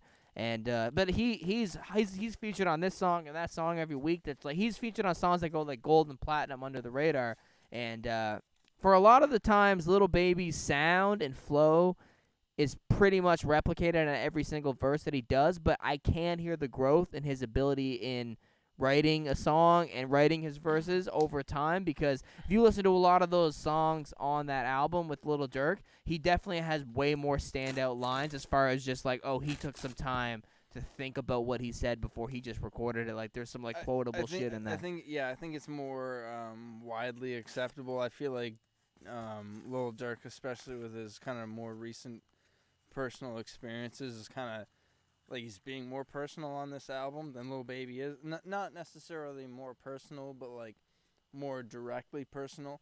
Like Lil Baby's being personal about his experiences for sure, but there's a lot of stuff that Durk is just kind of like, it's like raw emotion stuff, where Lil Baby's kind of reaching a broader audience with that same kind of. But Lil Baby content. is starting to drop some bars that are like Instagram caption level as like a Drake song. That's what I'm saying. They're like more some more widely universally acceptable rather relatable shit than like just like Lil Durk's Lil quotes Durk of is things that have literally happened talking while about he's been in the streets and losing exactly. his brother That's and his that's friend. what I'm saying. Not his It's brother, more 'cause it's more personal, he right? just died, but. Yeah, but it's more. That's what I'm saying. Is it's more personal. Yeah, he's speaking more from his own personal experience. That just so happens to relate to a lot of people who are a little broader. Yeah. But it's a good. That's why I was saying it's a good combination of those two sides of the same side. Yeah. Does that make sense? I enjoyed a lot of it. I think like there's like 18 songs on that album, and I just remember as I was driving yesterday, I would save the ones that I really was feeling when I was listening to them. I probably saved like 8 to 10. I can name them real Not quick trying to here. be loud here. I'm just trying to I don't know if keep the flames I'm up. sure is the mic picking that shit up Probably a little every time bit. he rips it up and he's talking and then just Yeah. 2040, Hats Off, Who I Want, Lying, That's Facts. I think That's Facts was one of the better songs. Please, Up the Side of the Song with Young Thug was pretty fire. If You Want To was pretty fire. Song with Travis Rich Scott off, was alright. Rich off. Yeah, the song with Travis Scott was sick. That was even Travis Scott's verse was pretty dope. Mm-hmm. But I need to listen to it a few more times to like kind of have a little bit more of a concise opinion on it. Who knows? Will I go back and listen to it a few more times? What time maybe. is it right now? But it is 11:15. What time is that Logan Paul fight start? I might completely legally stream that on my laptop. You know. I think it's.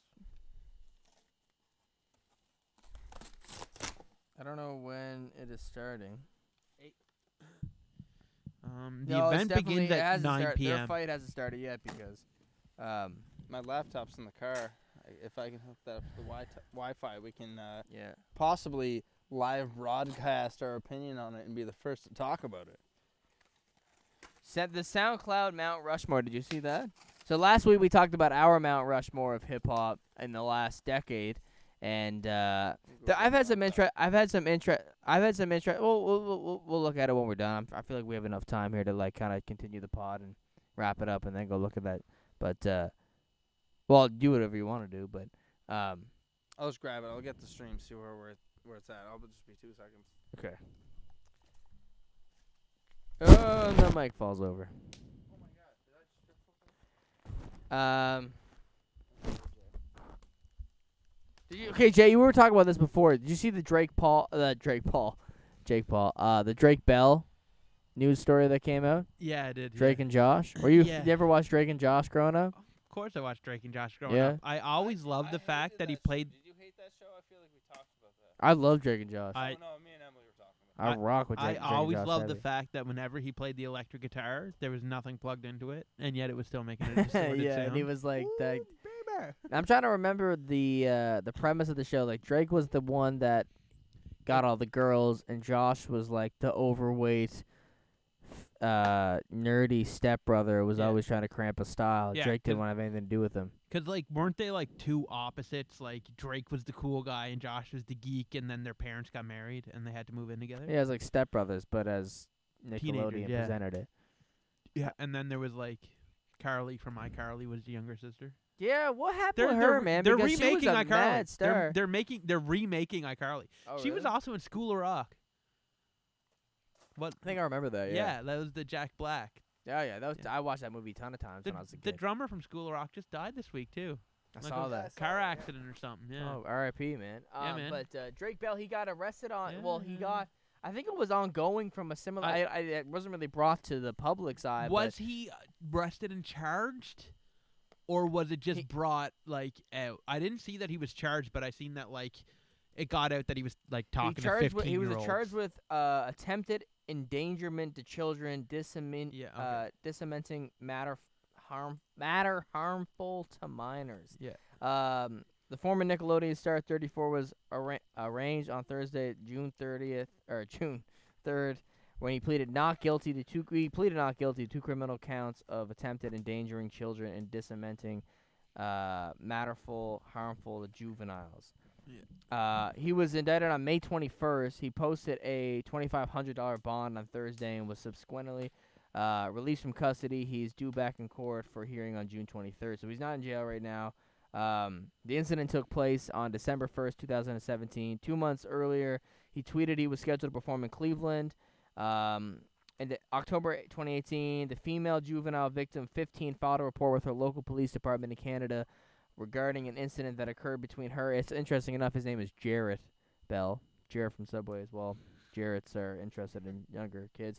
34 the previous year at a Cleveland nightclub on Old River Road on the city's east bank of the But you know what? You could read this whole article, and it doesn't really give you any specific information.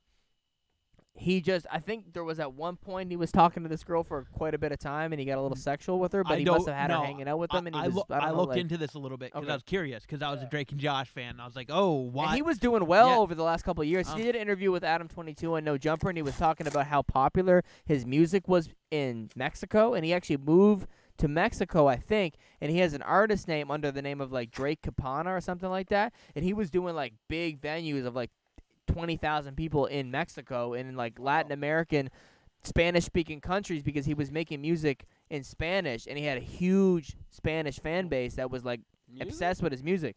Well, he was always an artist and a talented singer and stuff. Like, he sung the theme song of the TV show and everything. And yeah, but he did like a No Jumper interview a couple of years ago, and like he was kind of like tapped in with he had the a couple SoundCloud albums, hip-hop too. scene. Yeah, I feel like he was a guy that was trying to make it in the music scene and acting, and Nickelodeon was like, well, here you go. yeah, but he was always inside like probably like the Hollywood, Yeah. you know, A-list celebrity world, hanging was out with just people always and just there, getting 'cause put he- into stuff. I feel like I seen him cameo in a bunch of things. He probably did, and then that was his big break as a teenager, and then he kind of had enough money to make himself comfortable throughout his 20s with that shit. But then, like, he did make a comeback with his music, because I remember watching that interview in 2019, like early 2019, and he was talking about how, like, he was doing venues in the States, and he was having a few hundred people and all this stuff, and it was, like, paying for itself, and he was making a bit of money and everything, but he was not getting any kind of, like, superstar level analytics from his music and ticket sales and stuff, and then he just was doing the tour down in Mexico, and he probably just had someone handling his bookings and everything, and he showed up, and he was playing at this big stadium, and he wasn't even aware of the amount of tickets that were sold to the people that were coming to the show, and he was like, oh, they must have, like, am I opening for somebody, or are they only, they only sold tickets to, like, half of this place? And like, no, this whole place is sold out, and he was, like, blown away. I remember listening to that part of the interview that he did, but yeah, he had a huge he has a huge following in, like, the Latin American countries, so, like, he's a star to them. To us, he's like, oh, that's fucking Drake and Josh, and I'm sure to them he was Drake and Josh too. They just are bigger fans of his music than we are here, but I'm sure the streaming companies are selling old content to countries that are just getting onto it for a cheap price. Oh, yeah. That But- had a factor too, but he has released new albums and shit. Anyway, what happened with this girl is she's 15, okay? He's Yeah. 34, she's 15. He was messaging her. I can't remember where she's from. She's from Ontario or Quebec. She's from Canada. She's from right? Canada. Yeah, I saw she's that. Canadian, yeah. And she like filed this shit with like the Ohio police departments. Well, and stuff, well, like- okay, that's because Well, that's I close don't to know if Ontario. she was there first and then went home and then went up, but she was definitely messaging with him, and some of the messages were definitely sexual. Like they actually like specified that there were sexual messages, like sexual nature in the messages. And he got her basically to go to see one of his shows in Cincinnati. And that's where everything happened, was when she went to see one of his shows in Cincinnati. They hung out after the show. So she traveled from Canada to Cincinnati, Ohio, and all that happened. And But what happened? Because the article reporting is very vague. Well, you're they, 15, she's a minor, so they can't disclose. But it doesn't say You're- anything about like sexual assault. It's like No, but endangerment. yeah, So like, what was he like giving her well, drugs or well, speeding in the car with her that made her feel like she was gonna die? sexual Like, what was going on? sexual endangerment still endangerment too. Yeah. So even just luring her there on the pretense that something might happen is sexual endangerment. So she was there under his request. There was messages of sexual nature alone. She's 15. She like that's Mhm. what this like what I found out. Like there's all these things. Like she was 15. They were talking. Some of the messages were definitely sexual. Then she traveled to Cincinnati to see one of his shows. Then they hung out backstage, and then everything else is foggy. And you get these charges. Yeah, I think that obviously a lot of the So- specifics that are the reasoning for why the charges were filed and for his arrest are being kept from public reporting because we don't really have actual like concrete information to Like, go yeah, off of why yeah. he was brought in and stuff. Like But this- even like this is what's the known right now, consequences yeah, of yeah. his crimes well, are like small fines. You might spend like 6 months in jail. You could probably avoid that by paying X amount of dollars and doing some community service and stuff. So he's not really facing major consequences from what he is being charged for if he was proven guilty, and he has pleaded not guilty as well. But still, it's not the greatest thing for his image, which I think that from But- what he was doing up to this point and where his money was coming from seems like he was, playing in the Latin American demographics and stuff as well. And I think like in those countries, they're probably not getting a lot of American celebrities and artists playing down there in the first place, so they'll probably be willing to continue booking him as long as fans come out. But if that doesn't affect his Latin American audience, then hey, if he's doing It's well in probably gonna Latin keep going, America, yeah, if it's he's not kind in of irrelevant jail, to this I shit. see he's probably going to be fine. yeah, he that's could what I probably think move so to too. Mexico It's or a Latin bad, America it's a bad somewhere, and he could publicity probably- moment. But yeah. like, cause I mean, if you're 34, you shouldn't be messaging a 15-year-old girl. Well, didn't he date? I was watching this video right before Like, we were doing yeah, this about this, and he was dating somebody when he was like in his late 20s that was like 16 or some shit. And they actually made an interesting point in the video that I was watching. They were like these teenage celebrities and actors who, kind of achieved the highest level of their success in their whole career when they're in their teenage years, appealing to a teenage audience, kind of get stuck in that hype that comes from appealing to teenagers. Well- And they don't really grow out of that because that was the biggest moment in their whole career, and they're trying to revive what came from that moment. So if doing stuff that appeals to that audience is what's going to get you that feeling that you had when you were at the peak of your career, and the most fame that you had, the most notoriety and money and all that Yeah. shit that you were kind of probably hoping to get back to, that probably could mess with your head a little bit Well, and fucking, actually- you start taking it a little bit too far. But I don't understand how they're not smart No, enough to but just realize I- what they're doing. Well, man. I Like, actually have something to say about this. My first year of college, I took a psych class, and that year, Justin Bieber, when he was underage, I think he was 17 or 18, was drunk and caught speeding. Like he was caught drag racing a Lamborghini in Florida. it's a and good he was- problem to have he- at he- 17. Right? Like I mean, I wish I had that problem, but I Yeah. I Fuck, remember I'll like. pull out my Lamborghini. You must remember the mugshot. He was smiling in the mugshot, and everyone was ripping knew on it him. was Like, getting why would out you and- yeah. You know, like he was 17. He was caught drunk drag racing a Lamborghini. I probably would have been smiling in my mugshot too. Like that's pretty bad. You're already right? drunk and driving a Lamborghini but and w- racing. Yeah, but So when you're we, having a good time. but then it was a week or 2 weeks later. Our psych teacher came and she brought in this study and she was like, we're gonna look at this because it related to this, and it was a study correlating that the age you are when you become famous is the age you intellectually stop developing. So basically, a lot of these people that become famous at young ages intellectually stop there because you don't need to develop any further. You're famous. You're rich. You got it. You don't You need did to it. develop anymore. Why would you? Like, You don't need to go why back to would your brain school. You don't need to develop- get a couple jobs. Like, you don't need to hustle to get to the You next don't need level to that you're work trying to work ever towards in life. again. Well, You've So done you it. don't need to progress as a human. If you You're want done. to, you Like, can. You I can, understand yeah, that. yeah. You don't have to. I Like- understand that because I feel like you well, me and you can both probably relate to this in a sense where it's like you've created a reason why you succeed early on, whereas like a lot of people, some people are getting to their 30s before they find the first reason that they fucking exist. You know what I mean? Like they find the first reason why they want to work all the time, the first thing that they want to work towards. You know what I mean? See- Whereas me and you both early on kind of had a feeling of what we wanted to actually. I don't in even. terms of I work. don't. I don't even think it's that.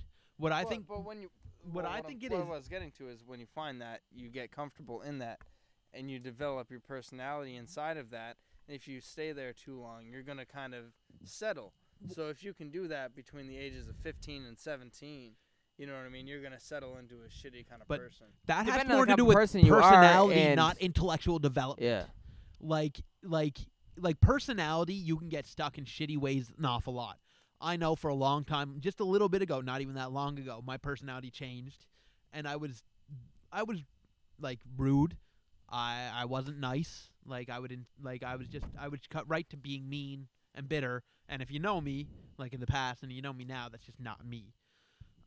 But so personalities can change, but intellectual development, that's something that's different than that. That's like if you hit, like Justin Bieber was 14 when he became number one. That's So what I'm at the saying. age of 14, He achieved something that people Yeah. might have been working for 15 years. but even besides that, at the age of 14, because he was so successful, his brain and it basically told himself, "You're done. You're fine. You're You good. don't need to grow Yo, anymore. people You are don't gonna need to people learn are gonna anymore. write songs for you. Like you're done. You're gonna Like, be that's- you're gonna, all Well, the that was stuff what that you would be worried about. I started making music at Yeah. 14. I had to find someone who was gonna But- record my yeah. shit. I had to write my own shit. But I had to find then- how to get on shows. It was all No, but set in ev- stone but for him. even- He did it. But even all of that aside, just your brain alone, Well, just when you reach that level of success, is just like you're done. that's Okay, what you I don't was- need to learn. that's You what don't I need to was grow. just speaking on is that like when you reach something that is like, you know, one of like the major thing that life is about is survival, right? So when you figure everything out to a point where you don't even need to think about that, that's like the last thing on your mind. You're making millions of dollars. So you're Justin Bieber and you're 14 years old, and survival is way out of your way. All you have to think about is what's next. Well, how am I going to be the fucking biggest thing on the planet next? Your brain is developed beyond, like, some people get into their 40s and 50s before they figure out Well, they're survival, at that level right? of comfort that people in their 40s and 50s But- are achieving at that age, but and they that's why- have gotten there from experience and learning and ups and downs and obstacles. So when they get it, they're able to maintain it for a long period of But time that's what and I'm saying. appreciate When you've and maintained still it, continue to have that same kind of workflow. when you've you're s- maintained it, there's no reason for you to really kind of like psychologically evolve from that because you've figured out survival. If you get it at a young beyond a point. age, Yeah, so you that's know. well, that's what I'm saying, and that's what I was saying. But Justin about, Bieber has grown past that because he has had enough people in his corner to be like, listen, you're so young that, and Well, you're so everybody can young and grow. you're at a position where, like, people that get so successful at such a young age, like mid-teen years, and they can go through their honeymoon phase of being introduced to the public on a wide scale level, and everybody appreciating them, and then you get their criticism, but they're still selling out all these venues, like from an artist level, an artist perspective. This is just the analogy with that, but it's like, you know, then they'll get to the early 20s, and it's like they kind of have their moment where are they falling off, are they not producing at the same level they were when they first came out, and they go through stuff that maybe some artists go through in their mid-late 30s. At fucking the early 20s, like Soulja Boy had the same shit. Like Soulja Boy still, I don't even think Soulja Boy's 30 yet, and he's fucking fallen off for years after like being like the fucking innovator of putting music out on YouTube first and producing your own album and all this I shit. feel like he he's fell off and came back before some people even took off in their life, you know what I mean, with what they're working towards and stuff. And someone like Justin Bieber, who's still in his 20s, he's had that moment where he's had his big scandals and his arrests, and he had his issues with doing drugs, and he basically got activist banned. Justin Bieber single-handedly got a brand of cough syrup banned because he started using it, and all these rappers before him were using it to just like drinking lean and all this shit, where they take the activist cough syrup that had codeine in it and mix it with Sprite and all this shit, and they were drinking it, and they were making music about it, and it was like a cultural thing in the South, but it got so popular. Justin Bieber hopped on it, and Justin Bieber, who is this fucking polished, clean pop star, white kid, starts drinking, and that gets out, the whole fucking brand goes downhill, and they have to get this banned, and it's banned. They don't produce it anymore. And it's because of Justin Bieber. And Sean Kingston was on the No Jumper podcast 2 weeks ago, and he was talking about his new album they had coming out and all this shit, and hanging out and touring with Justin Bieber, and basically confirmed that Justin Bieber was essentially the reason why that whole cough syrup medicine brand had to get taken off the shelves in pharmacy stores, was because Justin Bieber started using it for the purpose of getting high. But Justin Bieber got so famous and successful so young in his life, and went through those first 5 years of, really reaping the benefits of that superstardom fame, that he got the ability to be able to take some time off. And then he experimented with drugs like some early people in their early 20s would, especially when you have that amount of fame and notoriety, and everyone wants you to come to this party, or you can do anything, all the stuff that people in their 20s dream of being able to do. Some people can't even get into the fucking club. They can't even fucking get invited to this party. This guy is the party. It's like you can do anything. So you can't sit here and judge somebody for taking advantage of that shit, because if you were in that position, you would probably do it to a worse degree. So he goes through his shit, and to be able to bounce back and probably and to find yourself and probably not and fucking, I don't know, maybe when he was 14, but he is famous. But did he ever meet the Pope? Probably. Multiple popes. He pooped. But you know what I mean? To be able to he became like super like into religion and stuff, and he's probably clean now, and he's like all this shit. Fuck yeah, bro! Like he's Justin Bieber. If he's getting into fucking Christianity, call the Pope. Boom, let's get it. Millions of dollars. I suck. But holy shit. But anyway,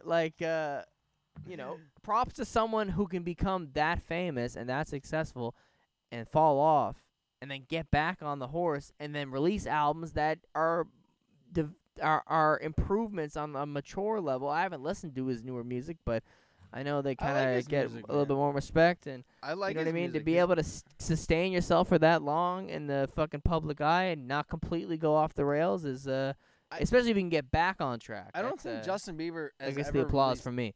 I don't think you can ever look at any of his music ever. Like I remember when I was young, like when he first started popping up. I remember even his video "Baby" is still like one of the highest disliked videos on YouTube ever. Really? And it's like, who was disliking that shit? Like a bunch of 13-year-olds and like older music critics. Like, this is not music. I remember me and my sister went to the fucking drive-in theater with Everett, and on the way there, I don't remember. Like my whole life, I've had this I'll get like anxious if somebody else is embarrassing me. Like if somebody's doing something embarrassing, and it's so embarrassing that they're doing that, I feel like secondhand embarrassment. And I remember listening to Baby on the radio when I was like fucking, I don't know how old I was, whenever that came out and it was on the radio. That was like probably like 2010 maybe? No, probably even earlier. Like earlier 9. than that. It was like 8, 9. Anyway, I was like 10 or 11 or something. I remember listening to that song. It was like I felt embarrassed about it. But, like, in retrospect, I'm like, I completely understand how, like, when I was in junior high, like, there was certain girls were, like, obsessed with Justin Bieber, like, in a big way. You know what I mean? And I used to find that so crazy. Like, I couldn't even mentally absorb that fucking kind of fandom. But, like, now I kind of understand. Like, he fucking jumped right in there. Like, he was never letting go. But, I don't know. It's pretty crazy that he actually made it out alive. Like, if you look at, like, Aaron Carter. he didn't have the same path through the whole ringer. You know what I mean? It's pretty... yeah, he's fighting Odell Beckham. That didn't happen yet? No, it didn't happen yet. But that's like the grimy fucking. That's What like do the you- grimy celebrity boxing. Like the Floyd Mayweather and the Logan Paul is like some official shit. It's the best Here's a boxer guy of who all time smoked with the crack most and a guy who consistent smoked crack. record. Yeah, it's like two fucking crackheads fighting each other. And I almost went on tour with one of them. And I hope I still can. And I hope this clip gets brought up. And Aaron Carter's like, you call me a crackhead. And I'm like, well, bro, you're fucking not making a good case for yourself. No, just kidding. Shout out to Aaron Carter. He probably doesn't smoke crack. Maybe he did once. Who cares? Fucking one or two Yeah, times might've. smoking crack. But I respect Aaron Carter, man. I think he's an entertaining guy. I hope he's all right. He's supposed to fight. Yeah. Not Odell Beckham. That's a guy I think likes to get pooped on. Lamar Odom is who he's fighting. I think Lamar Odom, I don't know, man. They all sound the same. I'm not really that tapped in with sports these days. But he is fighting him. It's a celebrity boxing match. But it's like literally called celebrity boxing. When was the first time you shaved your pubes, bro? First time I shaved my pubes. You know what? I never really can recall the first time. Like, I don't remember when I first realized I was growing pubes. They just happened one day and I was already shaving them. Oh, really? Yeah, You I just don't straight off the remember. bat, you were I don't like, remember "Fuck my that shit, first it's outta batch of here"? pubics. Yeah. Oh, really? Yeah, I don't remember. I do. I remember very vividly, but I thought it was like a thing that was supposed to exist. And I was more this concerned with is getting armpit hair this because it is- was more visible to everybody. I was Listen- more impressed with.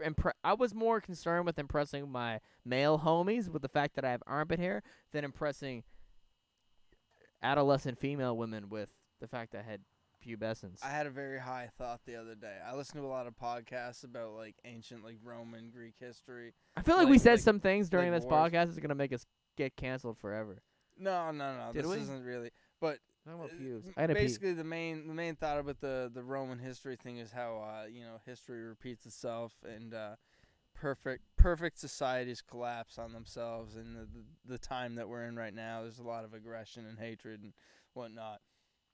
But I think I was probably looking at my own shit because I was like, I gotta shave. I just shaved the other day for the first time, and I don't even know how long. I shave every single day. I used to shave No, you twice. don't. I You used to shave shave every every second single day. day? I shave every single day. I have been for the last 2 months now. I'd rather day, bro. cut my foreskin off than shave my I shave shit every day. single day, bro. That I can't even sucks. stand hair. I don't even understand how I even have hair right now, dude.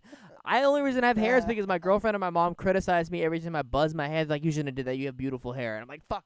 You think I have something beautiful on me? I'm gonna grow that shit back. Emily says that too. She's like, yeah, you shouldn't ever shave your beard and you shouldn't ever shave your Because hair. Do you want someday me you're not look gonna like be able to grow it. fucking And then- Short Jesus or something? Like, Yeah, I gotta buzz my head up. I gotta buzz my fucking head up, bro. I gotta cut my hair though. I need a haircut big time. You know, you need a haircut when you wake up in the morning, and you're like, I'm a fucking piece of shit. Because you look in the mirror, you're like, look at this hair, bro. This does not look like the hair I did of a not man do who has that. his shit together. I gotta shower ASAP and at least put a hat on to make it look like I'm ready to fucking take on the day. Because right now I look like a fucking idiot. I completely understand this feeling. Because I look in the mirror and I'm like, look at this fucking shit, bro. I gotta shower right now or put a hat on. I wake up in the morning and immediately put a hat on. Because I'm like, this is not acceptable anywhere, even if I used just to do woke that up. for a long time, man. It's retarded. I did that and Oh! I had to start Can't say meeting that. people like. What did you just say? sorry. I did that. You're until like just completely broke, bro. I was like looked over here, like I started meeting. I thought I got a text. I got 2 buzzes. That's a text. One text is Facebook. We can and I smoke a thought- cigar after this. I don't think I could survive a cigar. Yes, sir. I'd need like a water and probably be more drunk. But Anyway, we're talking about pubes, bro. oh, pubes. Oh yeah, no. I was just thinking about like An intellectual podcast. Oh no. So yeah, no. I was listening to a podcast. It's TMI, but I don't give a fuck, man. Who am I impressing? But Let's go. I was taking a shit, bro, and I was like looking at my shit. I was like, I gotta shave. Like, damn. And then I was listening to a podcast while I was shitting about like Roman history, and I was thinking about how the world. I don't was like those fucking- Roman history poops. No, yeah, well, I listen really to like Roman fucking hit war home. fucking podcasts all the time, and so I was like, the world's pretty fucking crazy right now. I feel like eventually it's gonna collapse into war, and that's like a slight anxiety that I have I don't have in that the back of my at all. mind for some reason. Anyway, and then I was like looking at my shit, and I was like, I gotta shave, and I was like, when are we gonna hit the point in time where like having pubes is cool again?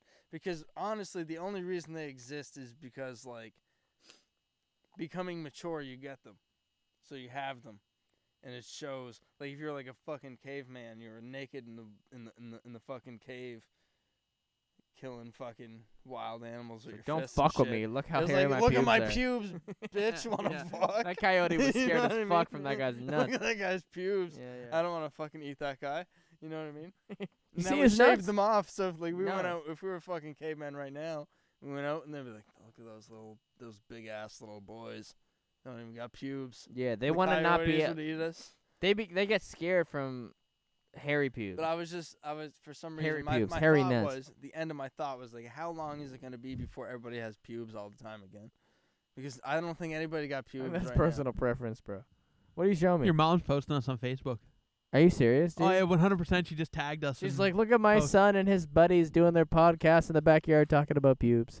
now. I thought that was a picture of a plant. That's fine. We're actually lit up Look right at now. that. We're very Us right very the window. vibrant. If anyone was to go in that parking lot behind us, or even maybe the neighbors, I don't know if they can see, but we're definitely lit up right now, man. And I'm happy that we're able to make this work. But dude, I was really honestly getting sick of doing the Zoom podcast because I feel like the conversations were getting better every single episode, but the quality was not up to par with what we were doing before. So I think if you were mixing the quality with the conversation and the topics, and yes, this episode we didn't really have the topics prepared. I didn't even have an email written up. Like, dude, 4 episodes ago, I was precise, and I was doing a lot of research in when it came to what we were going to be talking about. I feel like had we're the still links, really I had the figuring it out, topics, though. I had the fucking little bit of sentences that I could run off and be like, okay, switching topic. We're talking about this now. Here's the quick little summary, blah, blah, blah. Here's the explanation. Here's my thoughts. Here's your thoughts. Let's have a conversation about it.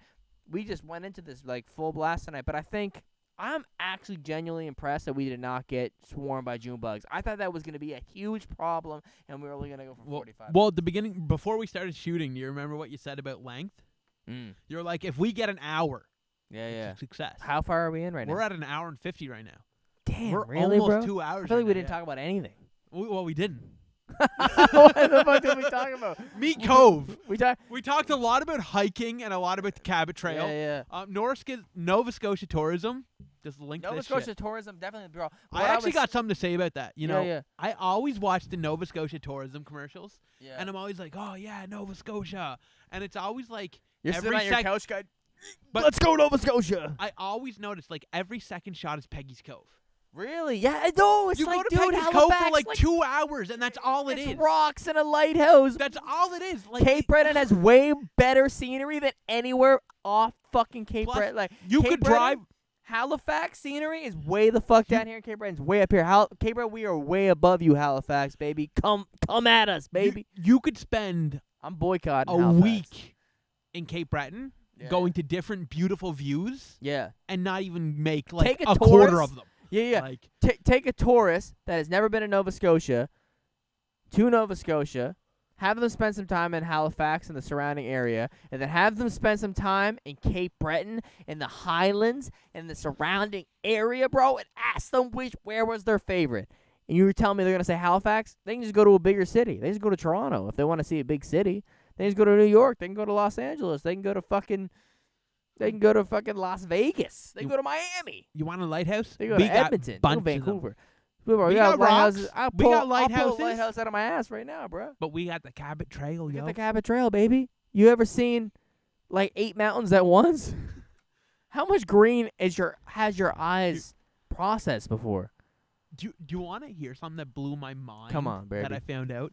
Did Cape you Breton, know they're not mountains? No, they're just a bunch of trees. They're just hills. They're just hills with trees on them. Like apparently, It's easier to say according mountains. to be a mountain, you need to be 1,000 kilometers tall. That's odd. The tallest one in Cape Breton is like 950 something meters, you mean? meters. Yes, A yes. 1,000 kilometers, bro. You'd be fucking. You'd be I do absolutely mean meters. 1,000 kilometers high. You'd be fucking. You'd be having. At like the 7 moon. European countries In order wide. to be, You'd be in having. order to be a mountain, you need No. to reach the moon. You'd be having tea with Jesus. No, you need to be 1,000 1,000 meters kilometers high, and the tallest. That's like a certain level. That's That's like a probably sta- one of the levels of the Like- atmosphere. That's a statement that could be made by someone who is 1,000 kilometers high. if you're on a mountain, you're an astronaut too. Dude, I'm going to Pluto with Future. Side note. That's why it says that. Yeah, he's high. He's on a mountain. Bro, I'm still processing breakfast. Break fast, dude. Oh. Yo, last night, when I was in Shetty Camp last night, I went to that. Remember that restaurant that has the big lighthouse and you could sit outside and shit? You know what I'm talking about? Right? No. No, but remember, like, there's a Is that where we restaurant saw in those Shetty kids and Camp. shit? Like, I don't know. Probably. remember we waved out the window with these kids? They knew who you were. No, that's where we ate. Oh. We didn't eat at this place. No, but this place is like across the street. Remember, like, where we went to that camp, like that, not campground, that, like that playground. Why did it take me so long to say the word playground? I was like, playground. But remember, we went to the playground. It was it's right next to the playground. It's the restaurant that has a big lighthouse and they have a patio on it. Anyway, I went Did we there. go there? No, we No. didn't eat there. Okay. But I went there last night, and they closed. I was like, because you can only sit outside right now on a patio, and because COVID doesn't travel outside. And I went inside there, and I was like, you know, can we sit on the patio? It closed at 7, and it was 6 o'clock when I arrived there. And they were like, we don't have enough room out on the patio right now. It was a very nice bald man with a red bandana. I should never have trusted him because he was a blood. He was like, come back. He was like, come back in 45 minutes, and I'll make sure that there's a spot for you guys to sit. And I was like, well, you guys close at 7. Is that okay? And he was like, no worries. Come back. 45 minutes. We got you. And I was like, all right, bro. You are the man. I know, exactly. He's working at a restaurant. You're like, oh, that's going to fucking ruin the night for us. But they probably aren't working regular hours they're used to anyway. So they probably. And if he was to offer it to me. out of here. But if he was to offer it to me so casually, I would imagine that they do this pretty often. So I was like, all right, limited seating outside. You guys probably do this every whatever. They make their own hours anyway. So the motel I was staying at, it was only like a block down the street. So we go back to the motel. I have a beer. I'm hanging outside. I say to Lindsay, you know, let's go back down to the restaurant now. It's been about 45 minutes. So he told me that at 6:40. I walk back down. I go in the restaurant. A different guy now. He's like, oh, hey. And I'm like, hey, we were told, I was talking to this guy 45 minutes ago. He told me to come back at this time and he'll have a table for us outside. And he was like, oh, I have a reservation. And they all speak French primarily over there. So he was like, he was like, oh, I do have a reservation at 6:45. And I was like,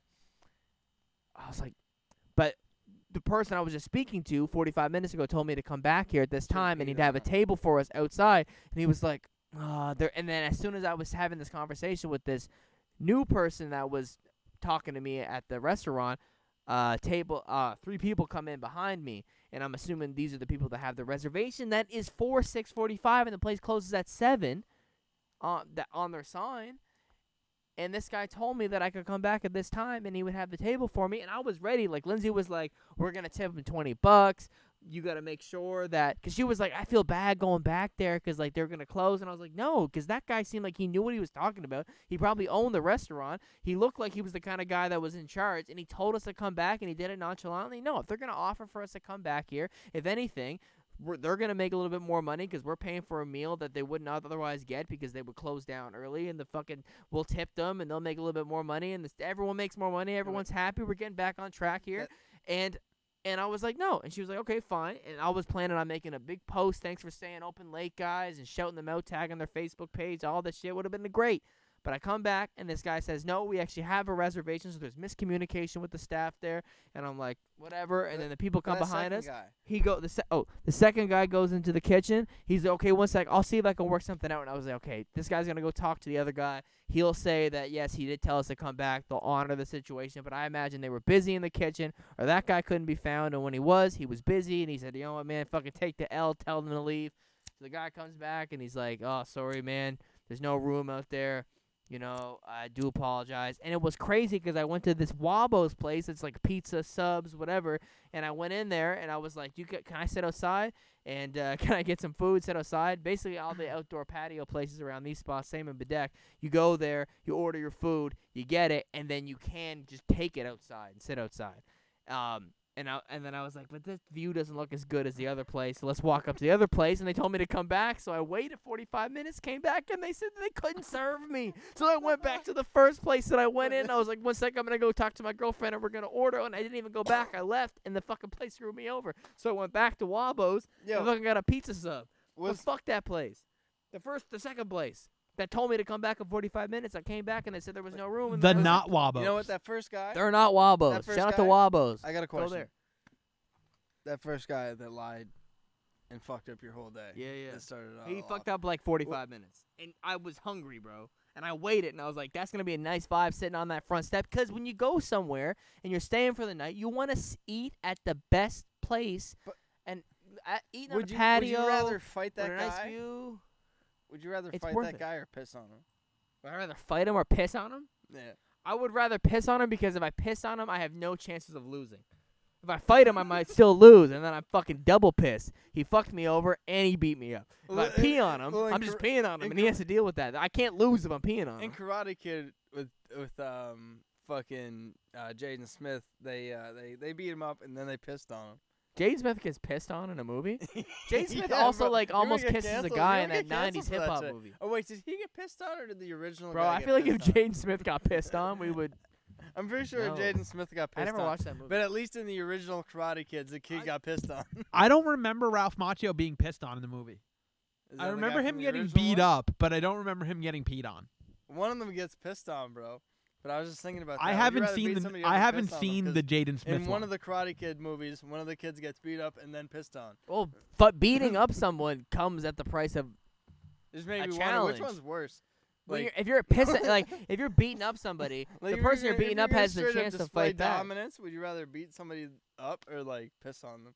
Well, Just if you're fully if take you're and beating piss up on them, someone, walk away. you're not like just. I mean, unless you're like astronomically at a major advantage compared to the person you're fighting. But like, if you're peeing on somebody, like if you're beating up somebody, you're in a fight with someone and you're winning, but you still go into the fight with the chance that you might lose. If you're peeing on someone, as long as that person's not trying to pee on you, and they're just accepting that they're just taking the L and you got to pee on them, then it's a win-win for you because you're just peeing on them. But if you're beating someone up, they might be able to beat you. It's like if fucking Logan Paul was given permission to pee on Floyd Mayweather, then there's no hope for Floyd Mayweather unless he got his fucking penis out ready to pee on Logan Paul. But like if they're fighting each other, one or the other That was not might lose. DraftKings. That wasn't an option.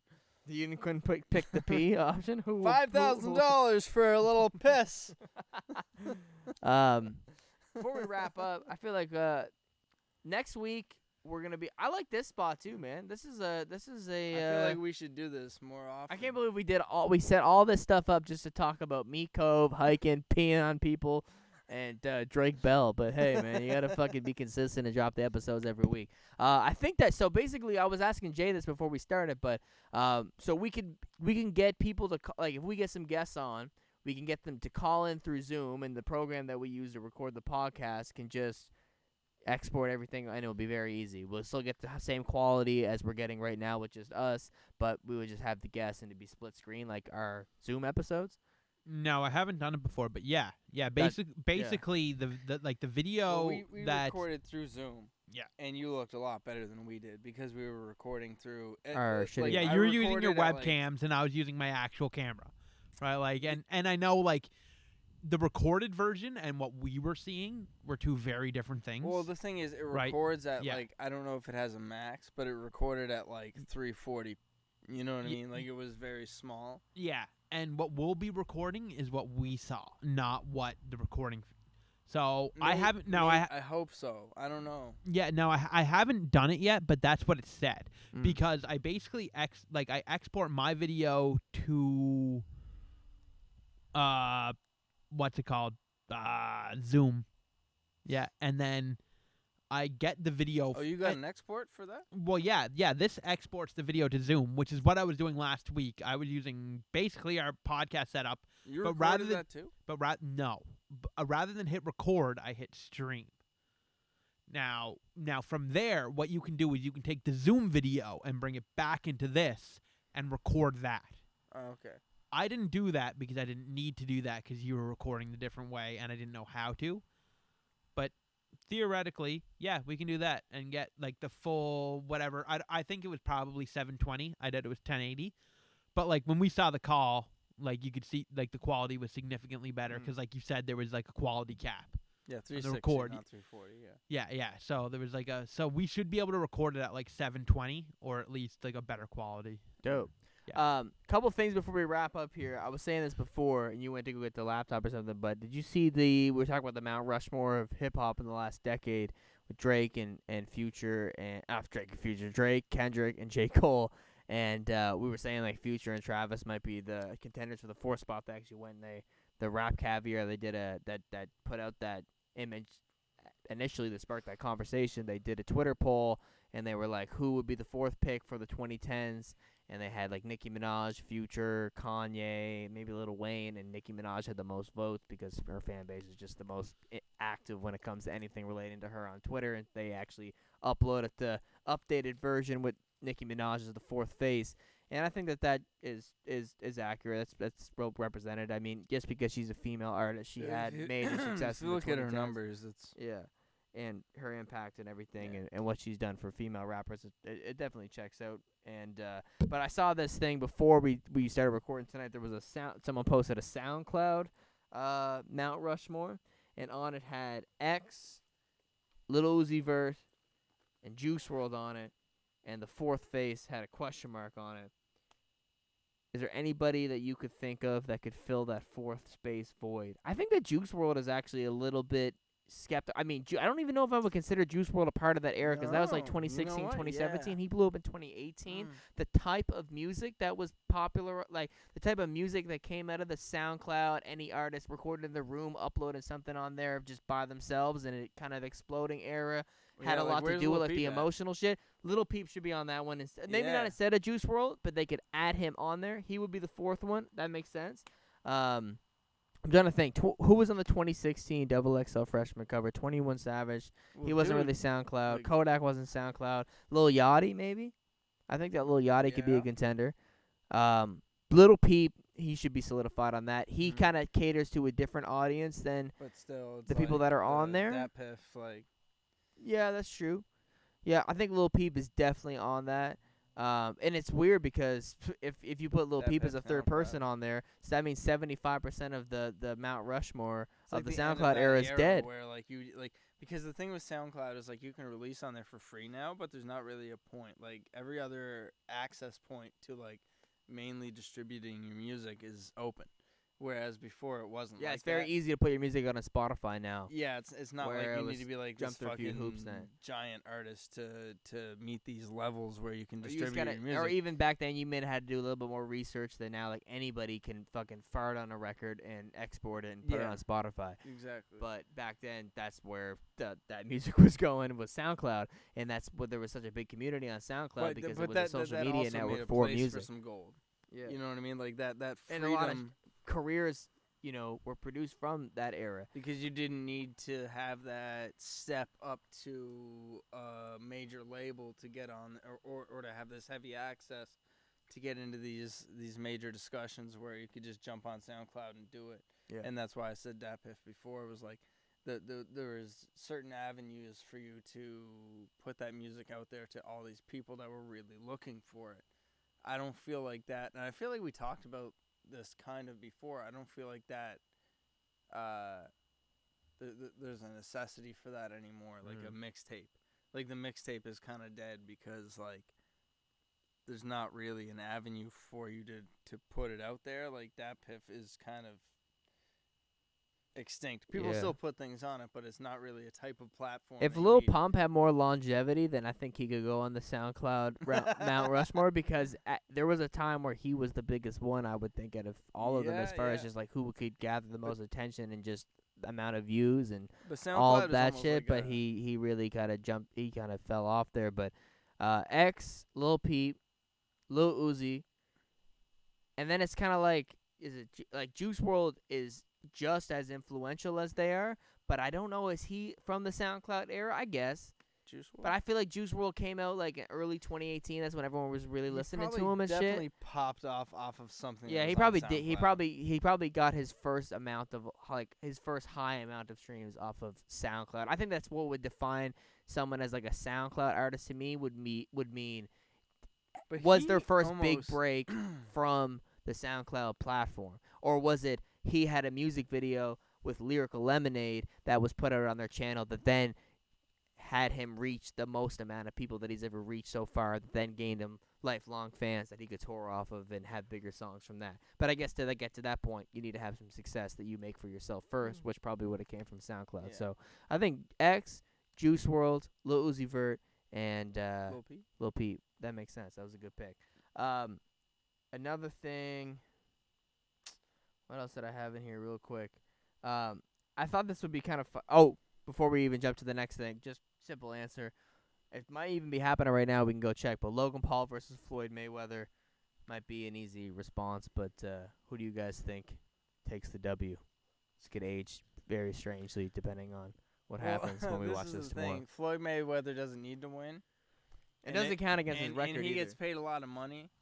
It depends on how. Honestly, want to know what this question that you just asked me depends on? How in debt Floyd Mayweather is right now. Because I know that he likes to gamble and he made $30 million before this fight even started, and he's projected to make about $100 million after everything. Yeah, sure, but that depends on what his debts are. Like he likes to gamble a lot. Floyd Mayweather is I think he's pretty solid. Though. Some people say that, some people don't say that. But the thing is, it depends on how much money he needs. If it's a win for him to take this and take the amount of money because it doesn't count as a professional boxing loss, it doesn't. Like, if he loses this, it's not an L on his boxing Well, they record. can't. The only way someone's going to win this fight is if they knock out the opponent. Because there's no winners announced if it's just going so it to doesn't matter for finishing him. 8 rounds. So if he is in need of some money right now and this money is going to help him cover that, then he's going to lose this. If he's not in debt right now, then he's going to win this. That's how I look at it. I don't know everything about Floyd Mayweather, but from an outside's perspective looking in, I'm sure there's enough information that you could find that could be devil's advocate to my opinion on him, but I feel like he's in a very comfortable position. I just saw this article that just came out a couple hours ago that like he just bought like 8 of his homies like nice brand new vehicles. But that could be the reason why he's in debt. If he's in debt, every single fight that he ever does. I think he's taken care of right now. Every time he well, I'm looking at like a live feed and it looks like they're introducing them right now. Okay, so we can wrap this up. Maybe watch the stream. Yeah. Every time he fights, though, there's this whole press roll of like, here's all my cars, here's all my houses, here's all my money and my shit. Like he does this every single time. But he also gets 50% of all of the pay-per-view purchases from this fight. Well, this is what I'm saying is that he doesn't have to like if he was fighting any other actual boxer, this would go on his pro record. 100%. This isn't going to go on his pro record. It's entertaining. So if he loses this and makes a bunch of money, this just goes to I don't think he would let himself lose this, though, bro. If he loses this tonight, he doesn't have money. That's what I'm saying. Okay. I respect that. I think he'll win. If he wins this tonight, which I think he should. He'll entertain the crowd and for I a think few he hours. will. Or But not if hours, I but 2 think he rounds. will win. But if he wins, this goes to show that he doesn't need any money. But if he loses this tonight, that just goes to show that he is the sort of like some people say that he doesn't have the money that he says he has or it looks like he has. I think if he loses tonight, that just goes to show that he doesn't have money. Mayweather versus Paul, round 1. We've seen huge size differences since the first face-off, so it's surprising but still jarring to witness in the ring. Paul trying to throw plenty of jabs early, but Mayweather's movement is particularly excellent, and he easily avoids them. Yeah. So this is happening right now? Yeah. Like round, I don't know if it's over or underway, but the fight's happening right now. Wow. Okay, we should Paul, watch it. Paul is consistently walking down Mayweather. I think we should wrap up and watch the fight. Yeah, for sure. One more thing, I have this tour concept that I think would be cool in the future. I want to say as well, my new EP, Journal Entry, comes out June 18th, so I'm going to do a little bit of plug-in right here at the end of this episode, so go pre-save that for Spotify. It'll come out on June 18th, and you have that on your Spotify library if you go hit the pre-save link. But I thought of a nice idea, a cool, interesting idea maybe to do someday where for a tour where you would just travel to the most obscure locations and perform. A couple shows in do a show in Meat Cove, do a show in fucking Baghdad, New Brunswick, Anywhere that is just around here, I or even almost anywhere asked that if that was has a the real place. it is a real place, and Oh, whoa, what? I brought the No, fucking okay, Audi I there thought 2 years ago when I was doing a show going to Fredericton, and it broke down, and we had to take it to Baghdad, New Brunswick, to get fixed, bro. It was nuts. And the guy who worked there, his name was Kenya or some shit like that. It was the strangest, it was the strangest circumstances ever. But I think that would be funny, man. Like if you were a high-profile artist and you didn't do like the regular cities that everybody goes to, and you went to like small towns that were outside these cities that just had like the most interesting, funny names, and then everyone that would go to the city show would just go to the small towns, and it would just like boost the economy in these towns for like 2 days or some shit. That would be a really like helpful thing for somebody. They go to like Dildo, Newfoundland or some shit. Yeah, that would be hard. I want to do that someday. But yeah, I think this is good to wrap up. Maybe we could watch some of that fight. I mean, obviously, when this comes out tomorrow, the verdict of that fight will have been decided. If somebody gets knocked out, if they don't get knocked out, then the verdict will never be decided, and that's up to the court of public opinion. But thank you for tuning in. Episode 11, Mitch, come in front of the camera right now. I know you're really eager to go watch this episode, but all right, go watch this fight. This is an episode. We're wrapping it up. Episode 12 next week. Maybe we'll even have a guest. Thank you for tuning in. We love you all.